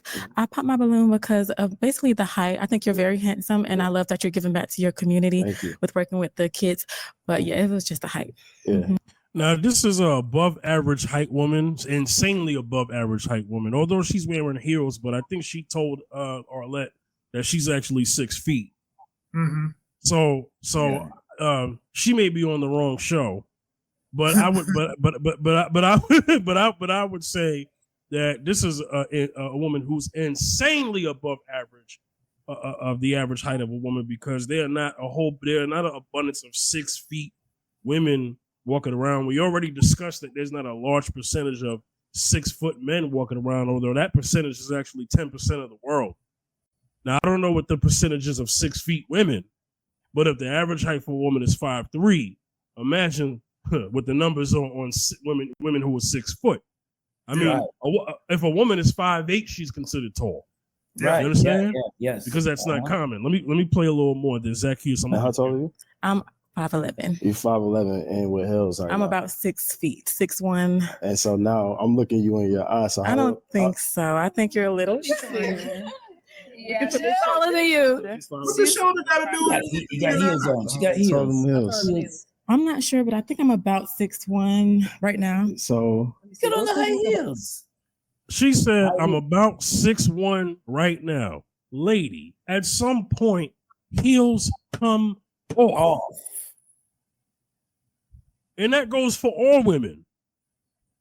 You are not born with high heel shoes on. What is that? It's not just I don't know. I'm sorry, Rich, go ahead. It's not just with the heels. For whatever reason, the hair is who they are, even though they bought it. The nails is who they are, even though they bought it. The makeup is who they are, even though they bought it. It's that's a whole personality. That's Sasha Fierceism. I don't know. It's like you got a whole different character that overtakes you because you got access to this. Right. You know, it's not real. When we standing barefoot, you looking up. Right. And I have a homegirl right now who's she's 5'6", who likes a guy, but he's 5'7". And she says she's having trouble because she really likes he makes her laugh, but she feels like she can run over him because they're the same height. And I think that's what it is for a number of women. Just because you can look him in the eye. Rich, stay right there. Stay right there. She said, because we're similar heights, I feel like I could run over him. There's something she didn't say that I'm sure you heard. Right. And that is what her true character actually is.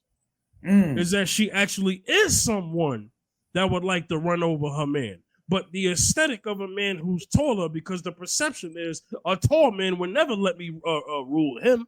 Right. Which is false, because right now there's a man out here who's 6'4", who's won multiple championships, who plays in San Francisco, and his wife is embarrassing him every day, and she is the height of 5'3".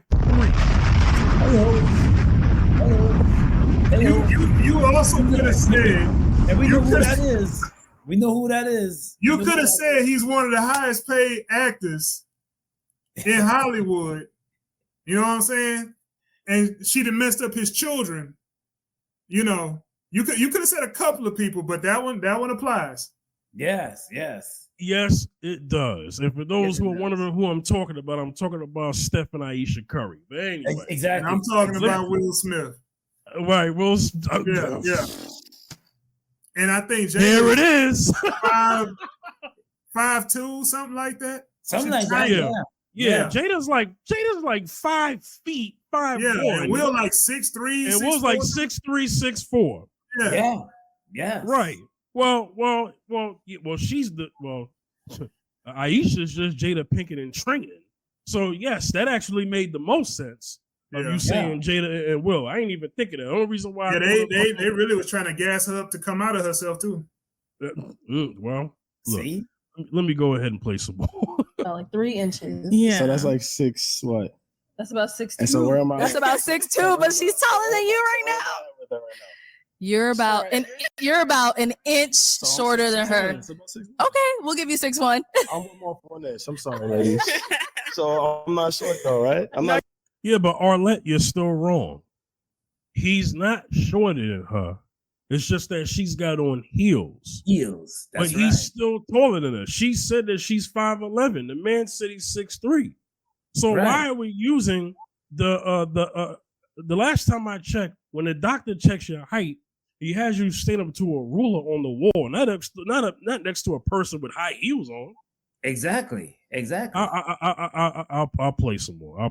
You're not short, but you're just not Thank you, as baby. tall as I would like you to It's be. But okay. you're very handsome. Thank you. You're Thank welcome. You're not short, but you're just not as tall as I want you to be. Rich, you just said, hey, you know, sometimes enough isn't enough. I'll play more. I was just making sure I'm not a liar. Though. You feel me? You feel me? Thank you. All right, let's go to our next lady. Your name and age and why you ended up popping your balloon. My name is Dee. I'm 27. I popped my balloon because you kind of look like my cousin. I'm so sorry. I don't want to date my cousin either. Nigga, what? No. I'm gonna get it. I'm gonna give her that one. I'm gonna give her that one. Okay, I'll play more. But you look good. You're gorgeous too. Thank you. Thank you. Very pretty skin. I like that. Thank you so much.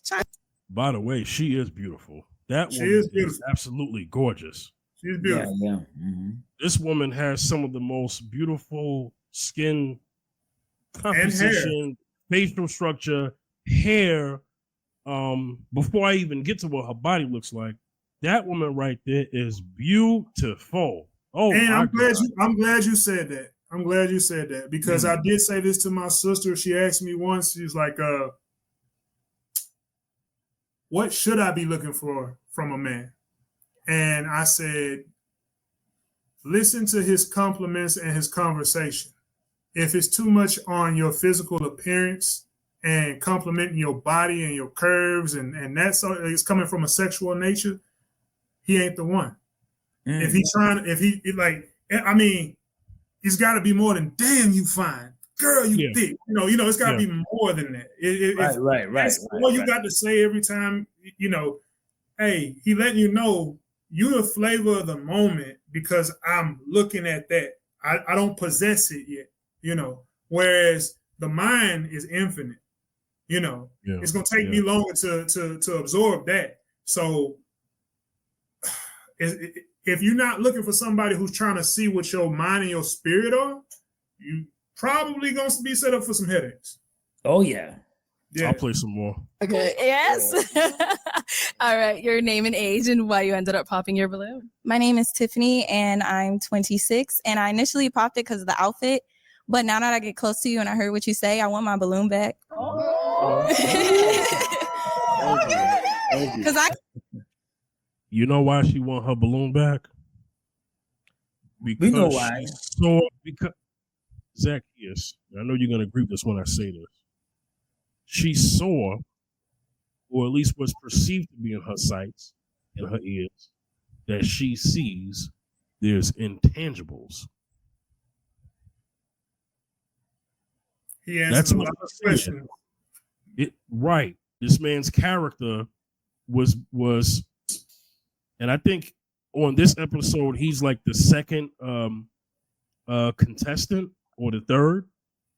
So she's also going to judge off what came up before him. And she's also thinking, well, I don't know what's going to be after him. Right. And I'll speak to that concept later on because, women are taught there's always something better, but we know that's not true. That's you can always change your fit, baby. I love fashion. We can go shopping. And I actually have more fits in my book bag back there. You feel me? Like, can you get that balloon? Yeah.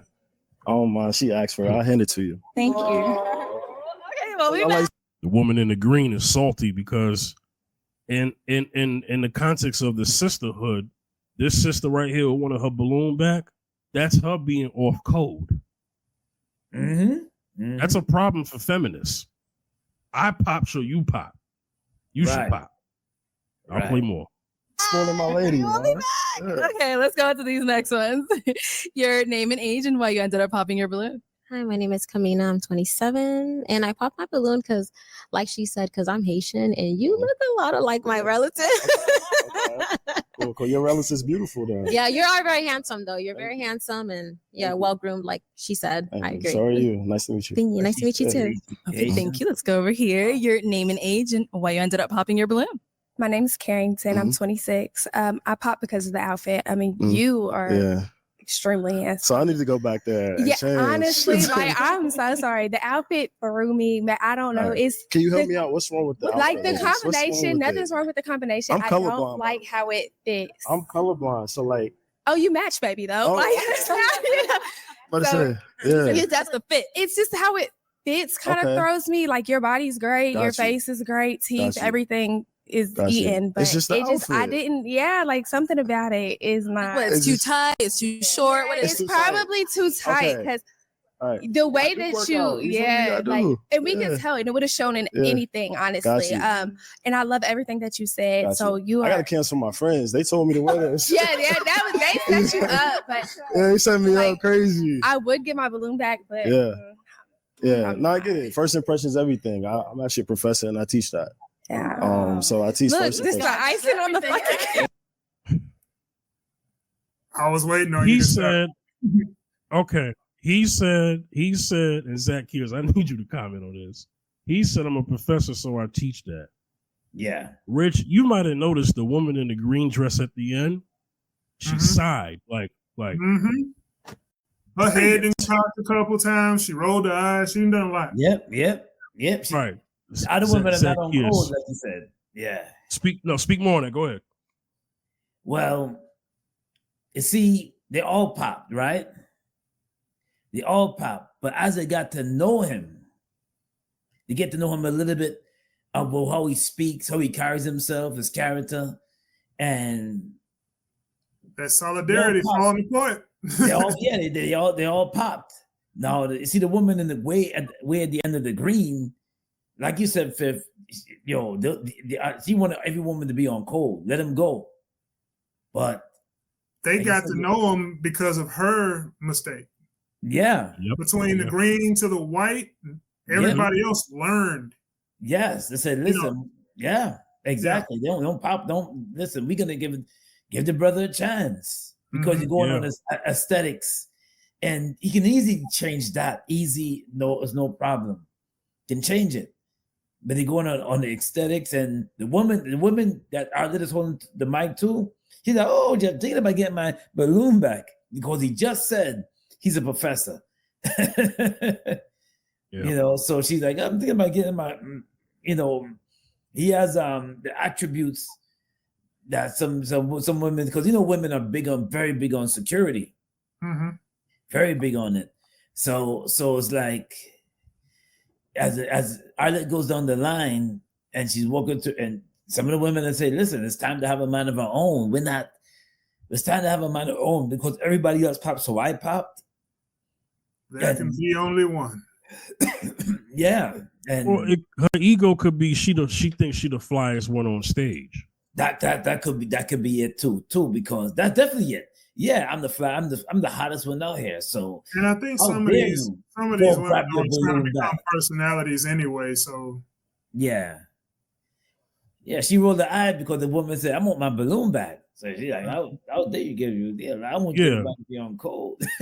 That's true. She acted a certain way when the woman in the pink wanted it back and stated that, well, your clothes is something that could change. I may not like what you, but brothers, in your opinion, is there anything wrong with his outfit?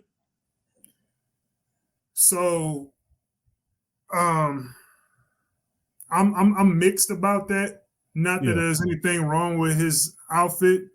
It's not my place. There are certain things that we will say, how the kids say nowadays, sus. And this ain't sus to me. He's giving that vintage 50s vibe, right? Yeah. I would say that I learned something. When I dressed me as a young man, I dressed for what I was thought cool, what I thought was cool. My wife's idea of what I look good in is closer to my mother's idea of what I look good in. And my mother used to shop for me when I was a youngster, and I ain't like what she would get me. So, you know, I want to wear my Dragon Ball Z shirt. I want to wear the windbreakers, you know, I want to wear the tracksuit, that type of stuff. That's what I want to wear. Every day of the week, hoodies and stuff. Not like these kids do now, but that was what I felt cool in. My mom was gonna, you know, I got my clothes from JCPenney's and Sears, so it was gonna be St. John's Bay and maybe a Izod here or there, something like that, polo shirt or whatever, a plaid joint. You was gonna get a couple of those and some boots. Right. I didn't want to wear that, but guess what? When I ran out of clothes and I put that stuff on, the girls started looking at me different. Yeah. I like how you look at that. You know what I'm saying? So it's like how we perceive him being put together, neat, groomed, or whatever, is not how a woman necessarily would do it. So I would say, while I don't see anything wrong, I cannot speak for the female counterpart because, number one, brothers, y'all not attracted to him. Right. So we're not looking at him like that. No. And from White on down, I believe, no, I say from the second one on down, they said that he was very attractive despite his outfit. So you are able to look, you able to look past it, and any woman worth a damn will take you and put you where she feels like you need to be. And vice versa, any man worth a damn, if he see you got on flats and you got you know your toes coming off your heel, he gonna put you in the joints that you're supposed to be in because you're not gonna misrepresent him as well as yourself. So we're mirrors for each other. You know what I'm saying? Mm-hmm. So the women down here, I can see what you are, and there's more potential than there is humor in what his fit got going on. Right. So I don't think this. So I'll just say this from a respectable standpoint, as far as wearing your pants on your waist, not sagging, and he's wearing fitted clothing. And I think the reason why he's probably wearing fitted clothing is because that's just his style, right? It could be that women don't like the color of his shirt. I mean, I'll keep it real. I don't rock greens like that, but I'm pretty sure a woman probably looked at him, the woman in the pink, and she probably thought, well, if he put on like a such and such color shirt, he wouldn't be so bad. I just don't like, but they wasn't specific about that, you know? I mean, Zacchaeus, what's your opinion on, I mean, do you think there's anything wrong with anything he has on, like, per se? I wore shirts like that before. Mm-hmm. Yeah, I wore shirts like that before. I have one like that right now, but it's blue. It's not green. It's not green. Yeah. Yeah, it's like like a sky powdered kind of blue. Yeah. Yeah. It's not green though. Right.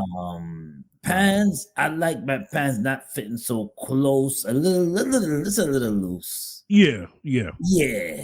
It's a little loose. And sometimes I like to wear my shirt out. I don't like to wear it tucked in like that either. Right. We also got to keep in mind his culture. I mean, maybe from a cultural standpoint, what he has on is probably quite normal to the women in his culture. Yeah. Whatever that is. One of the sisters said that she was Haitian. I don't know if he said. I don't know if he said that he was Haitian. But if if a Haitian can identify another Haitian, then maybe that's probably what it is. Yes. But let me play some more. I get it. Yeah. All right, thank you. Let's go on over here. Your name and age and why you ended up popping your balloon. I'm Kay. I'm 27. It was just a fit thing. Like, for sure. The pants are definitely too tight. Way too tight, right? But you're not unattractive though. Thank you. My grandma But told me that's the creases. definitely You what it know, was. put the creases. Yeah, no. That was man. back in the gal. Yeah. But I treat my lady old school. For sure. You know, For sure. I respect it. Yeah. Thank you. Classic So man. here, your name and age and why you ended up popping your balloon. My name is Christina. I'm 24. I popped because I didn't feel like a spark and Mhm. because of the fit as well. But I Gotcha. really like your personality. Thank you. Thank you. Mhm. Our last lady here. Name and age and why you ended up popping your balloon. Hello, I'm Kia, 29. I don't see anything wrong with your fit, and I also love the shoes, love the creases. I'm old school as well. Thank you. Was really close with my grandmother, so I understand. You I'm a also grandma's work out. baby. I'm a grandma's baby. So am That's I. like my mama. She's on my screensaver. Yeah. Yes. I think you look great. Just initially, I wasn't initially attracted. I didn't want to immediately pop. I wanted you to have the platform to be able to speak and give a little background about yourself. It's just a small group of women. Your woman might not be here, but there's plenty of millions of women watching. But she might be here. For sure. So I'm rooting for you. For sure. Thank you. Thank you. Thank you so much. Let's head on back to our lady over here. All right. Any questions between the two of you? Feel free. Do you have any kids? No kids. I have a kid. Okay, cool. And how old? 2. Okay, awesome. What's the situation with your? Me and my son's father do week to week. We have good co-parenting relationship. That's awesome. And why did that end? It ended because I was in a relationship with him for 6 years and he didn't marry me. Oh, got you. So it was a boundary. Yeah, I had to stand on business. I had to go. Awesome. And, I was with him from 19 till 7-8 months ago. Got you. So childhood. Yeah. Got you. Cool. I have a question. If you don't mind. Yeah. What's your favorite genre of music and the artist? I love R&B and pop, and my favorite artist is Michael Jackson. Word. Okay. Do you like to dance? Yes, I love to dance. I'm a dancer. I'm an I've exotic dated dancer. a lot of dancers. Really? Yeah. I've dated She said exotic dancer. That ain't what he asked, but let's keep going. a lot of dancers. Okay, so you don't have no problem with that. I think I'm good with a young lady right now. Come on, Tiffany. Come on up. All right. So he said he's good. Are you good? No, any other questions? Where do you live? I'm on tour right now on PBS for TB Adventures. So I'm traveling to different cities and just educating kids right now. So you love kids, you just don't have any. What'd you say? You love kids, you just don't have. I don't have it. I'm 29, so I didn't get to having kids yet. Do you want kids? I do want kids. I would love to see my kids see TB on the screen, which is me. Oh. That's like, I'm a superhero at that point, That's I want more kids. I just want to be married first. That's fine with me. Okay. That's fine with me. All right. Well, then, is it going to be a yes for you for him? Yes. And is it a yes for you for her? For sure. We got a match! I'll take this mic and you guys can go on off. Let's make it up. Let's make some noise. She handed a balloon to the green dress. Okay. I may have to say this about the brother. Brother, not to say anything disrespectful about the sister who wanted her balloon back. But what you're involved in, you could do better than a woman who's an exotic dancer. No judgment. I didn't catch the exotic dancer part, but he said you dance, and she goes, "Yes, I dance. I'm an exotic dancer." Oh, yeah. That's why she said, "Are you okay with that?" Right. I did hear her say, "Are you okay with that?" You did say that. Yeah. Okay. Yeah. Yeah. I was more so like, okay, you have a co-parenting situation, and the child is 2, and it seemed like y'all been separated. What did she say? 7 months? I didn't get that part. I think that was towards the end. She said something like she pretty much been 7 months or more that they had been separated. Yeah. Because he wasn't trying to marry her. Yeah, and you heard our follow up after that, right? Which was what? Which was, I want more kids, but I got to be married first. Right. Yeah, that's what she said. Yes. Right. Which is a standard that I don't think is necessarily the problem. But how come you didn't have that standard before you had the kid you had now? So what happens is we mess up. Peep game, right? Peep game, Rich. So we mess up, and then we have standards. Then you have standards. Yeah, of course. Yeah. It's true. Yeah, it's true. Yeah. Devil's advocate. Go ahead, Rich. Go Devil's ahead. advocate. Go ahead. Would we want her to mess up and continue to not learn anything from that? No, sir, but. No, sir, but. And this might have been why she asked for her balloon. Mm-hmm. Because she thought to herself, you know what? I got a kid that's 2 years old. Strike one. I'm an exotic dancer. Strike two. If I don't get this man up here, what the heck do I do after that? Because That's if right. you ask me, right, in that situation, that man right there, he's the prize. What did I say? I told my sister. Y'all are the hunters now. You got to catch him, and he's a rare Pokemon. You know what I'm saying? You ain't gonna meet a brother like that around every corner. No. If she really does that line of work, she's probably seen all manner of regular. Oh yeah. Yeah. You know? So, I look at it like this: just because there's a match, don't mean they're gonna be matched up. Don't mean they're gonna be married, because we don't know the context and the variables that go into what she's done and what she got going on, or what he's willing to put up with and what he's got going on. Right. So, I mean, as far as the game show, you accomplished what you're supposed to, the objective of the game show. But when we look behind the curtain, it could be much murkier than, either of them let on. Right. But hopefully she's a person trending in the right direction and trying to like better herself. I'm not gonna knock you for having one kid. No. It's like I had to. It's not related, but I can connect it. Mm-hmm. I got some step siblings, and their outlook on each other, with one another, and with their parents is negative. And my mindset, my thing to them is, you can't fault people for where they were. Mm. You know what I'm saying? Like,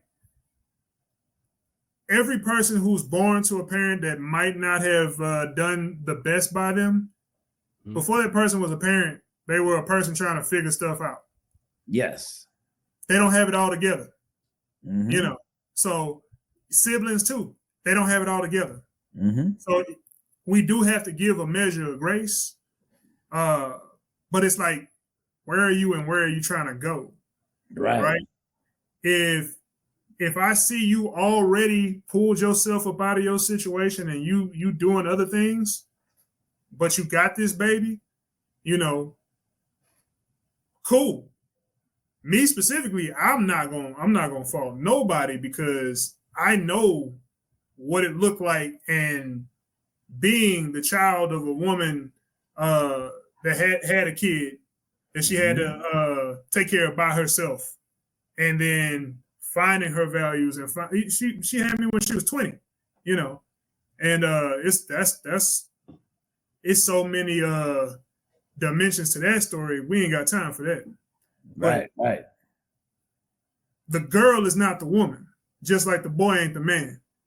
If you listen to your 15, 19, 20-year-old self, you're going to look, you dumb. It's not the man you are now. The opinions and the outlook that you had back then, if she had that kid with that person in high school, you made a mistake. Yeah. And then you compound that with a work decision that you probably made in errant because you needed to put money on the table and you ain't had no skills. But since then, what did you do? So if he can look past that and she's willing to be helpful to a transition, that can work. Mm-hmm. But Rich, let's do this. So I agree with at a base level the points that you made.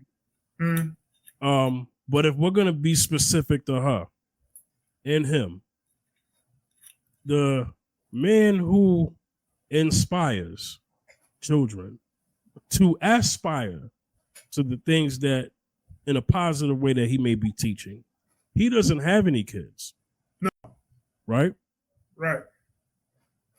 If you were playing matchmaker and this woman came to you and she goes, well, you know, I got a kid and I strip.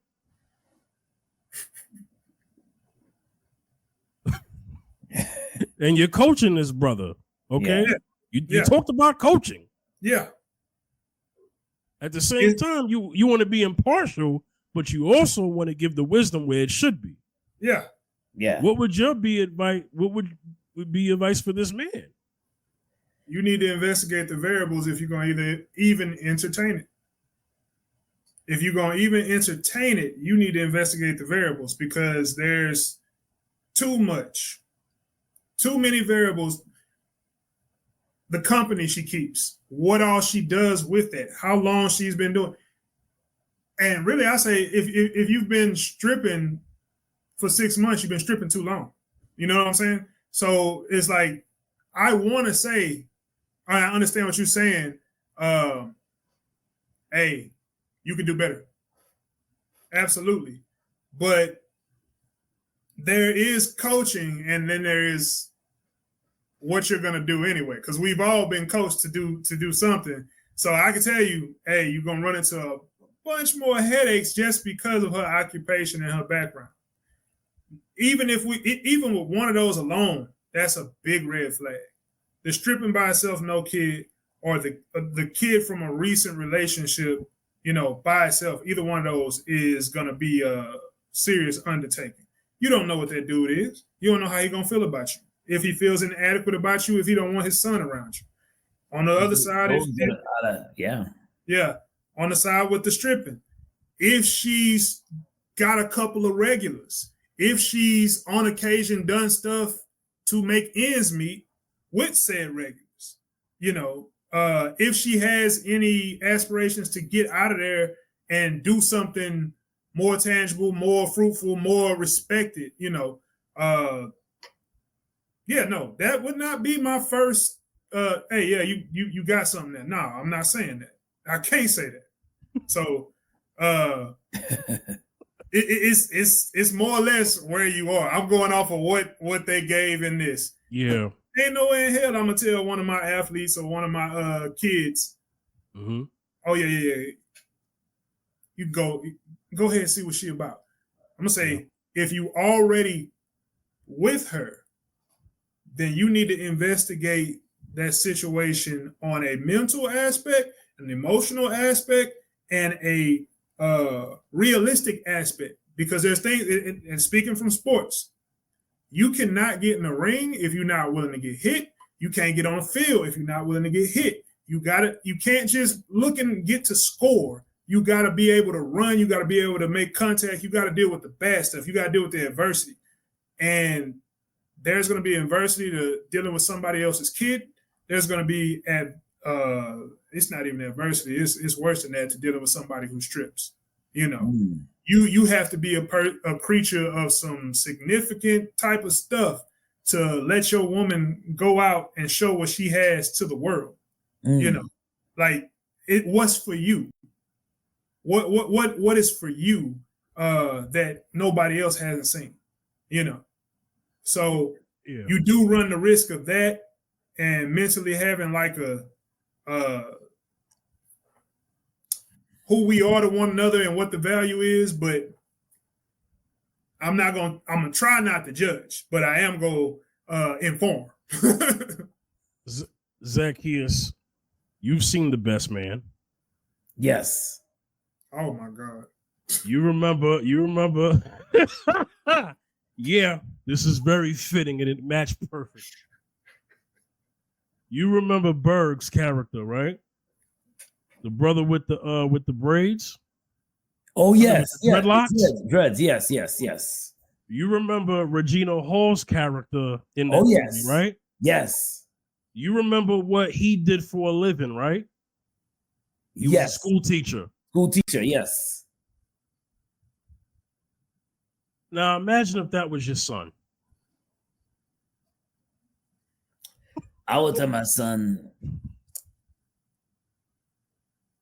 why? I mean, like, but to me personally, I'm gonna say it though, because when you strip and when you exotic dance and you strip just to make money, you automatically sell your soul. So it's like your mother when you have parents and you have maybe a mother, you have a mother, you have a father. They don't teach your kid. They don't push your kids to become a stripper. Nobody pushes their kid to become a stripper. Right? Nobody does. Nobody does that.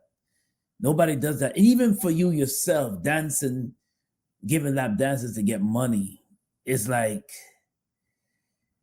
you're really you have to find out if you even attempt to even date. I wouldn't even tell nobody like what Rich said. I wouldn't even tell my kid to even date somebody they won't date somebody like that, because off the back you're selling your soul for the mighty. You're selling your soul for the mighty dollar. So, and they make money hand over fist. They off the books they make immense a lot of money. Now they're going back to Pop the Balloon. No telling if he's gonna. I don't know if he's gonna stay with it, because, like Rich said, he's got to look at the other attributes to see if she's gonna do it anyway. What's her aspiration when she makes? I don't believe he will. Honestly, I don't. Yeah. My bad. His name was Julian Merch. My bad. I said Burbs. Yeah, Merch. I wanted to touch on that though. I want to touch on that. Go ahead. Go ahead. No, go ahead, Zacchaeus. You got to finish your part. Go ahead. Merch relationship with Regina Hall's character, I can't remember her name. Mm-hmm. Wasn't that the least toxic relationship? Candy. Wasn't that the least toxic relationship of all of their relationships? Yes, sir. But let's not leave out. She stopped stripping.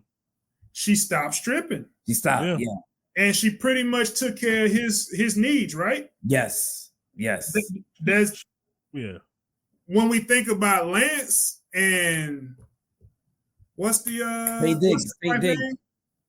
You mean her character? You talking about Sanaa Lathan's character? No, not Sanaa Lathan's. Tay Diggs. No. Morris Chestnut's wife in the movie. Oh. Mia. Yeah. Jesus Christ. Now let's think about that now. Okay, you got this wholesome church girl, sanctified, except for she let your best friend run her through when she was mad at you. She ain't never stripped. No. And she allowed you to be everything you wanted to be for her, keeping that secret until you found out from your best man. Yeah, that was crazy. This girl, through circumstances like Zacchaeus was saying, no mother or father pushes you.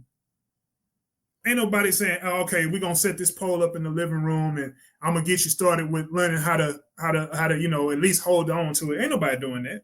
But it's always a mother or father helping their kids shoot ball or swing a bat or something like that. That's usually something that happens out of necessity because you don't know anything.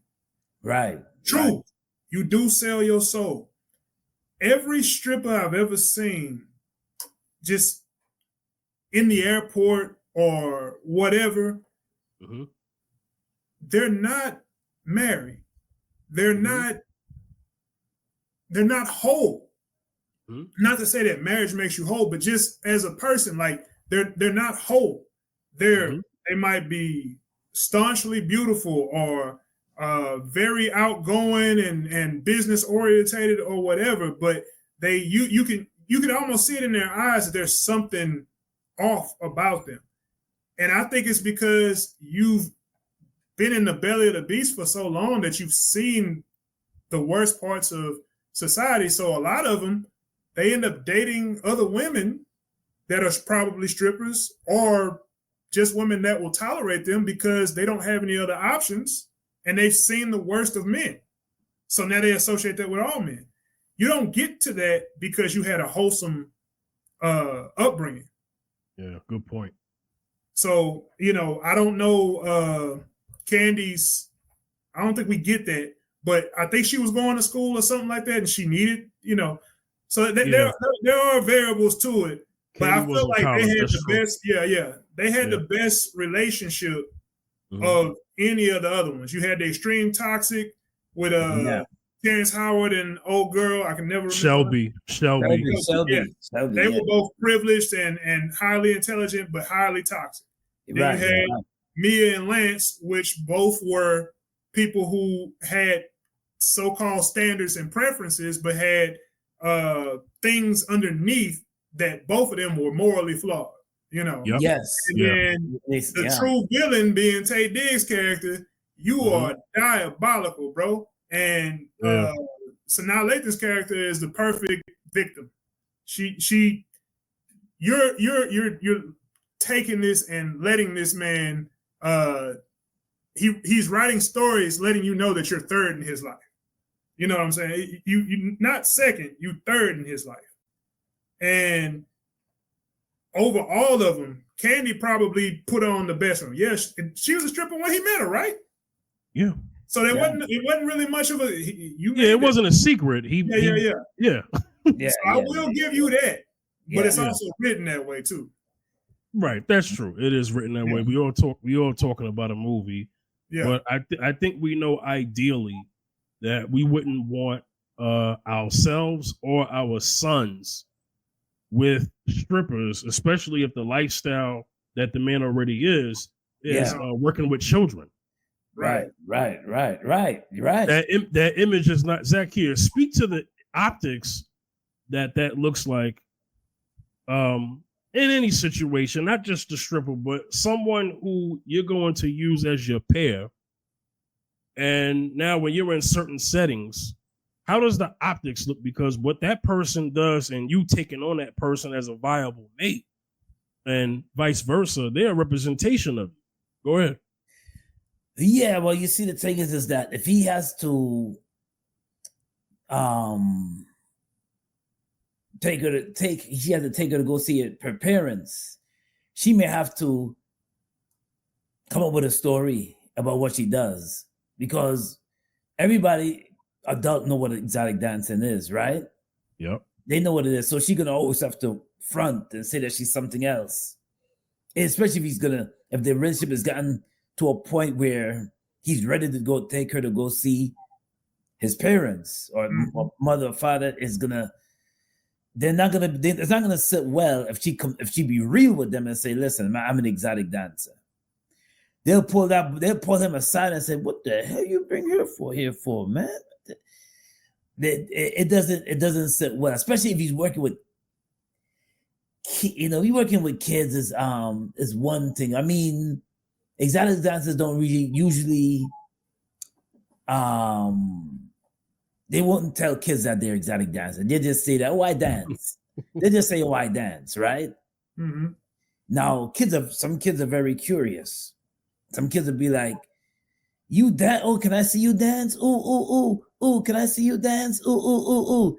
Let's say, for instance, now, like because he works with kids, he works with PBS, he works with kids, and his wife this girl just happened to be there. And parents are curious, because remember, he's working with kids. The kids are a little curious.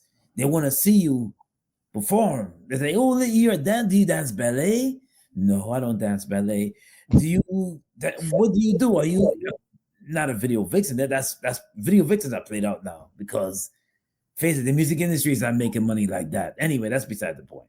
But anyway, what kind of dancing do you do? Do you Broadway dance? What do you do? Now, you can always have to come up with a story. Yeah. And it's kind of hard.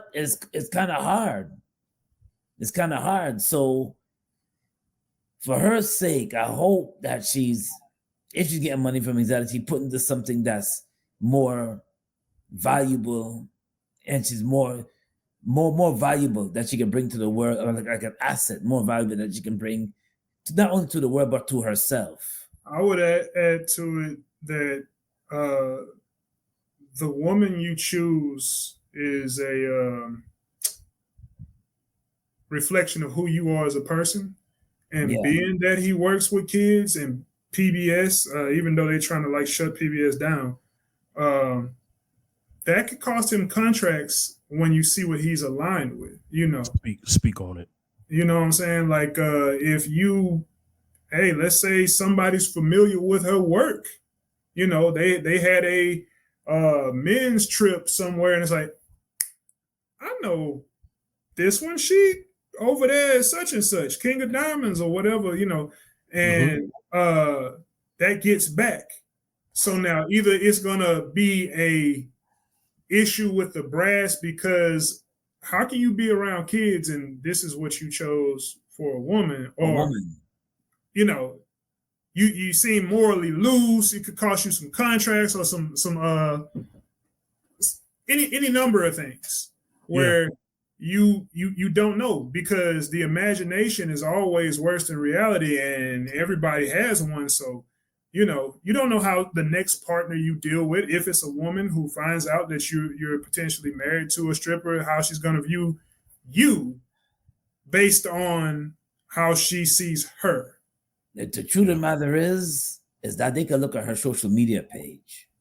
They don't even have to go that far. They probably don't have to go that far. But with the subject of standards and preferences to relate it to, it's possible that her look is his preference, but his standard should have told him no. Yes. Yes. Yeah. Yeah. So we're gonna have to wrap it up. Okay. Rich, I'm gonna have you go first. Do you have any final thoughts on just everything we talked about?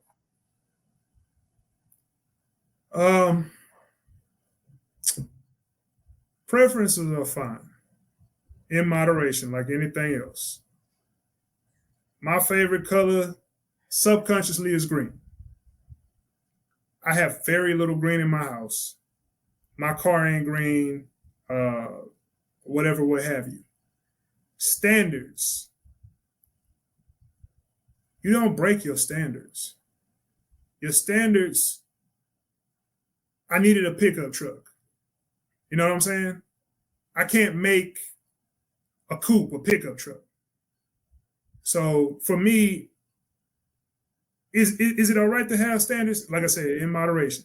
But I want to rest on my standards at the end of the day with most things. If that's something to do with work, if that's something to do with a relationship with a family member or a friend, how I handle and comport myself, my standards are going to carry me. My preferences might alienate me and usually do alienate people because everybody make their peanut butter and jelly sandwich different, you know. But we all got to eat.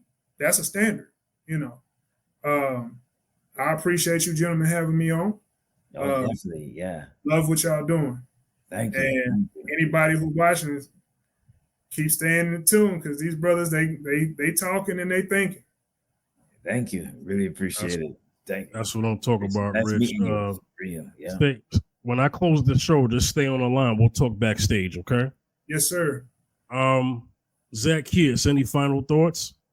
Man, I mean, I would just tell young people to build yourself up, work hard on your craft, and then get to know who you are. Then you'll probably eventually build standards for yourself to know exactly what you want in a relationship. That's it. Okay. So I think I can add one more thing. Yeah, go ahead, Rich. My wife is not my type.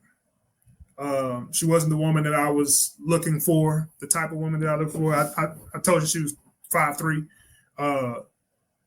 And I had been around her for over a year. I didn't find her. I wasn't looking for her. But her spirit was undeniable. Her light was undeniable. you know, and I was saying, bruh, that would be a good woman for such and such. Whole time she had her eye on me. Wow. Okay. And the way that ended up working out, I was dating somebody who also I wouldn't say is my type, but it was somebody I sought. I got with them, and then I realized this number one, you shouldn't be talking to nobody you work with, you know, and that had a set of headaches and concerns that I can't even. We have to talk about that another time.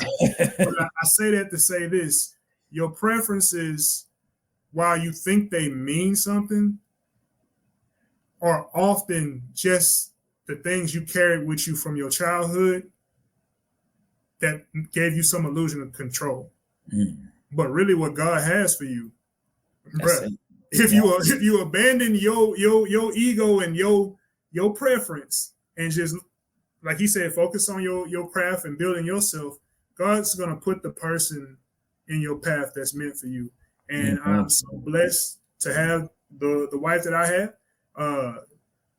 I remember her, because I wore too many basketball shorts, taking my clothes and throwing some away and buying me all new stuff because she wanted to update my wardrobe. Wow. And I was hot, but she meant well.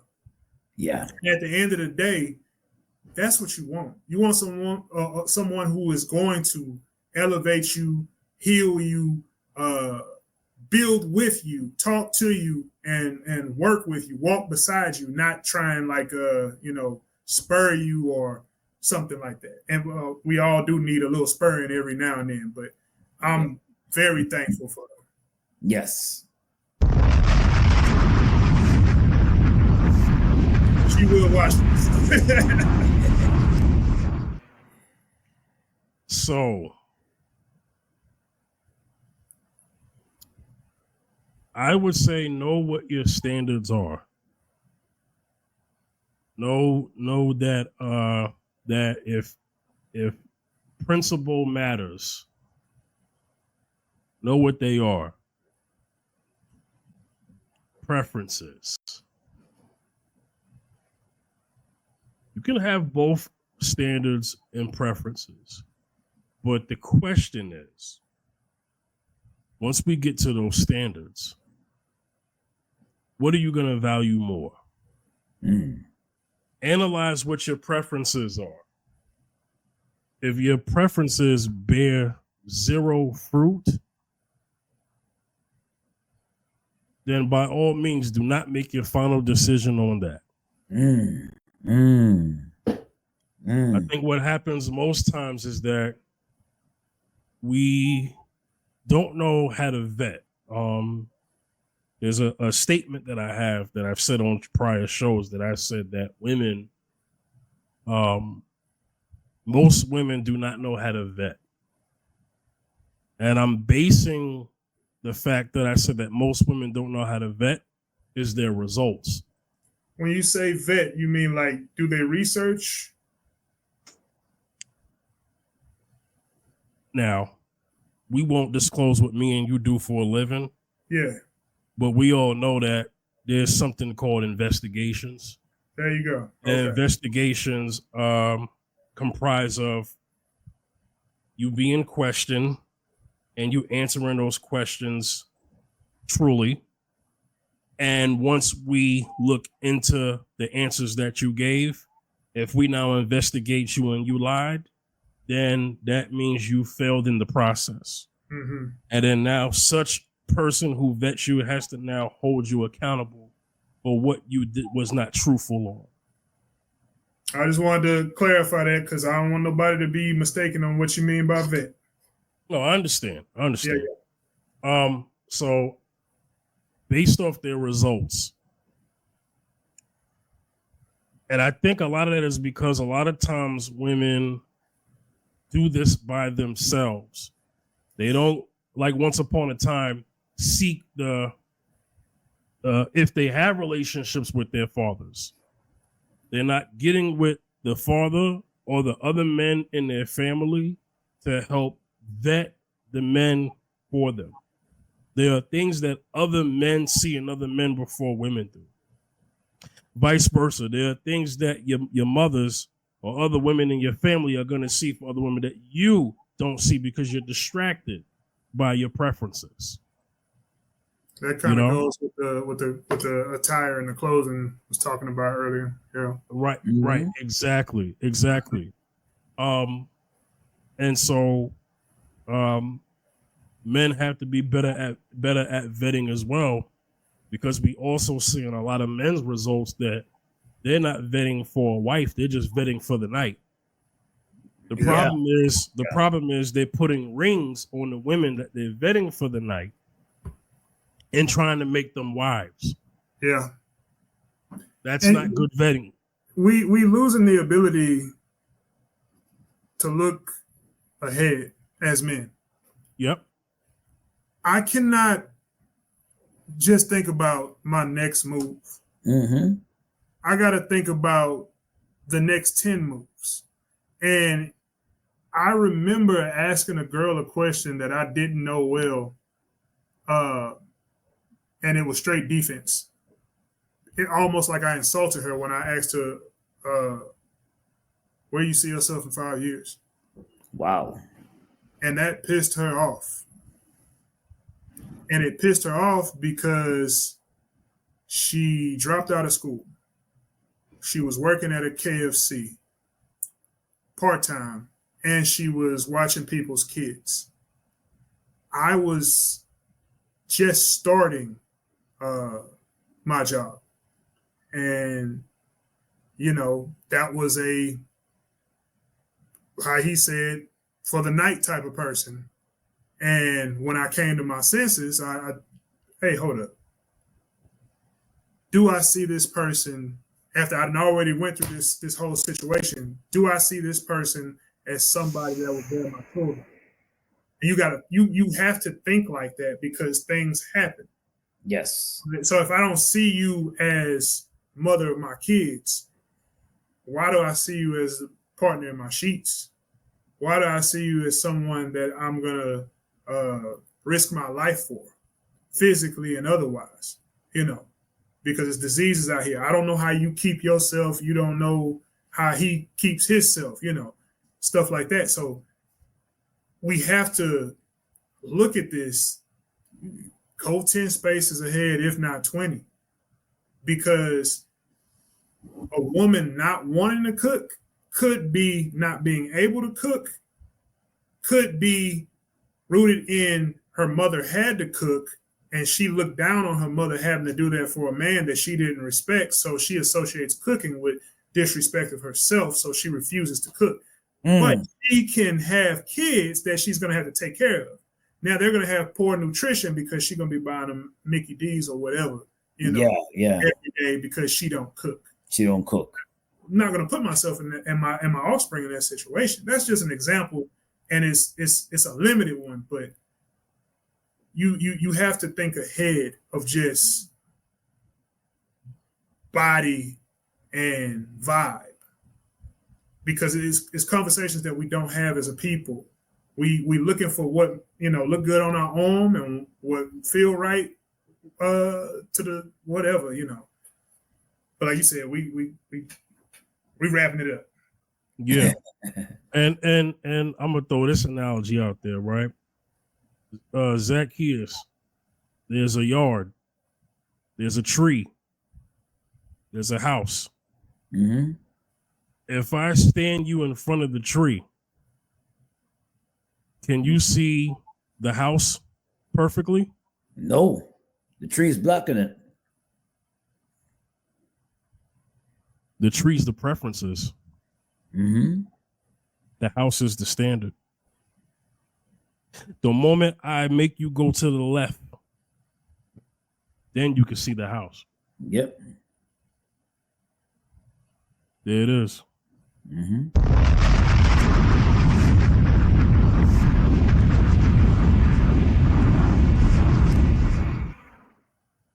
And this is why, Rich, you mentioned vision, because our vision can be clouded when the things that are the most appealing that are in front of us, and we have architecture, we have design, we have inspections. The person who does the inspection looks at the front of the house and says, "Oh, it looks nice." But then when he goes in that attic, he sees parts missing. He sees stuff that's already falling apart. Not up to code. Not up to code. Foundation ain't level. The fire. He sees future fire hazards. The wiring is not right. Yeah. Okay. Can't bring no kids in that house. Nope. It's not safe.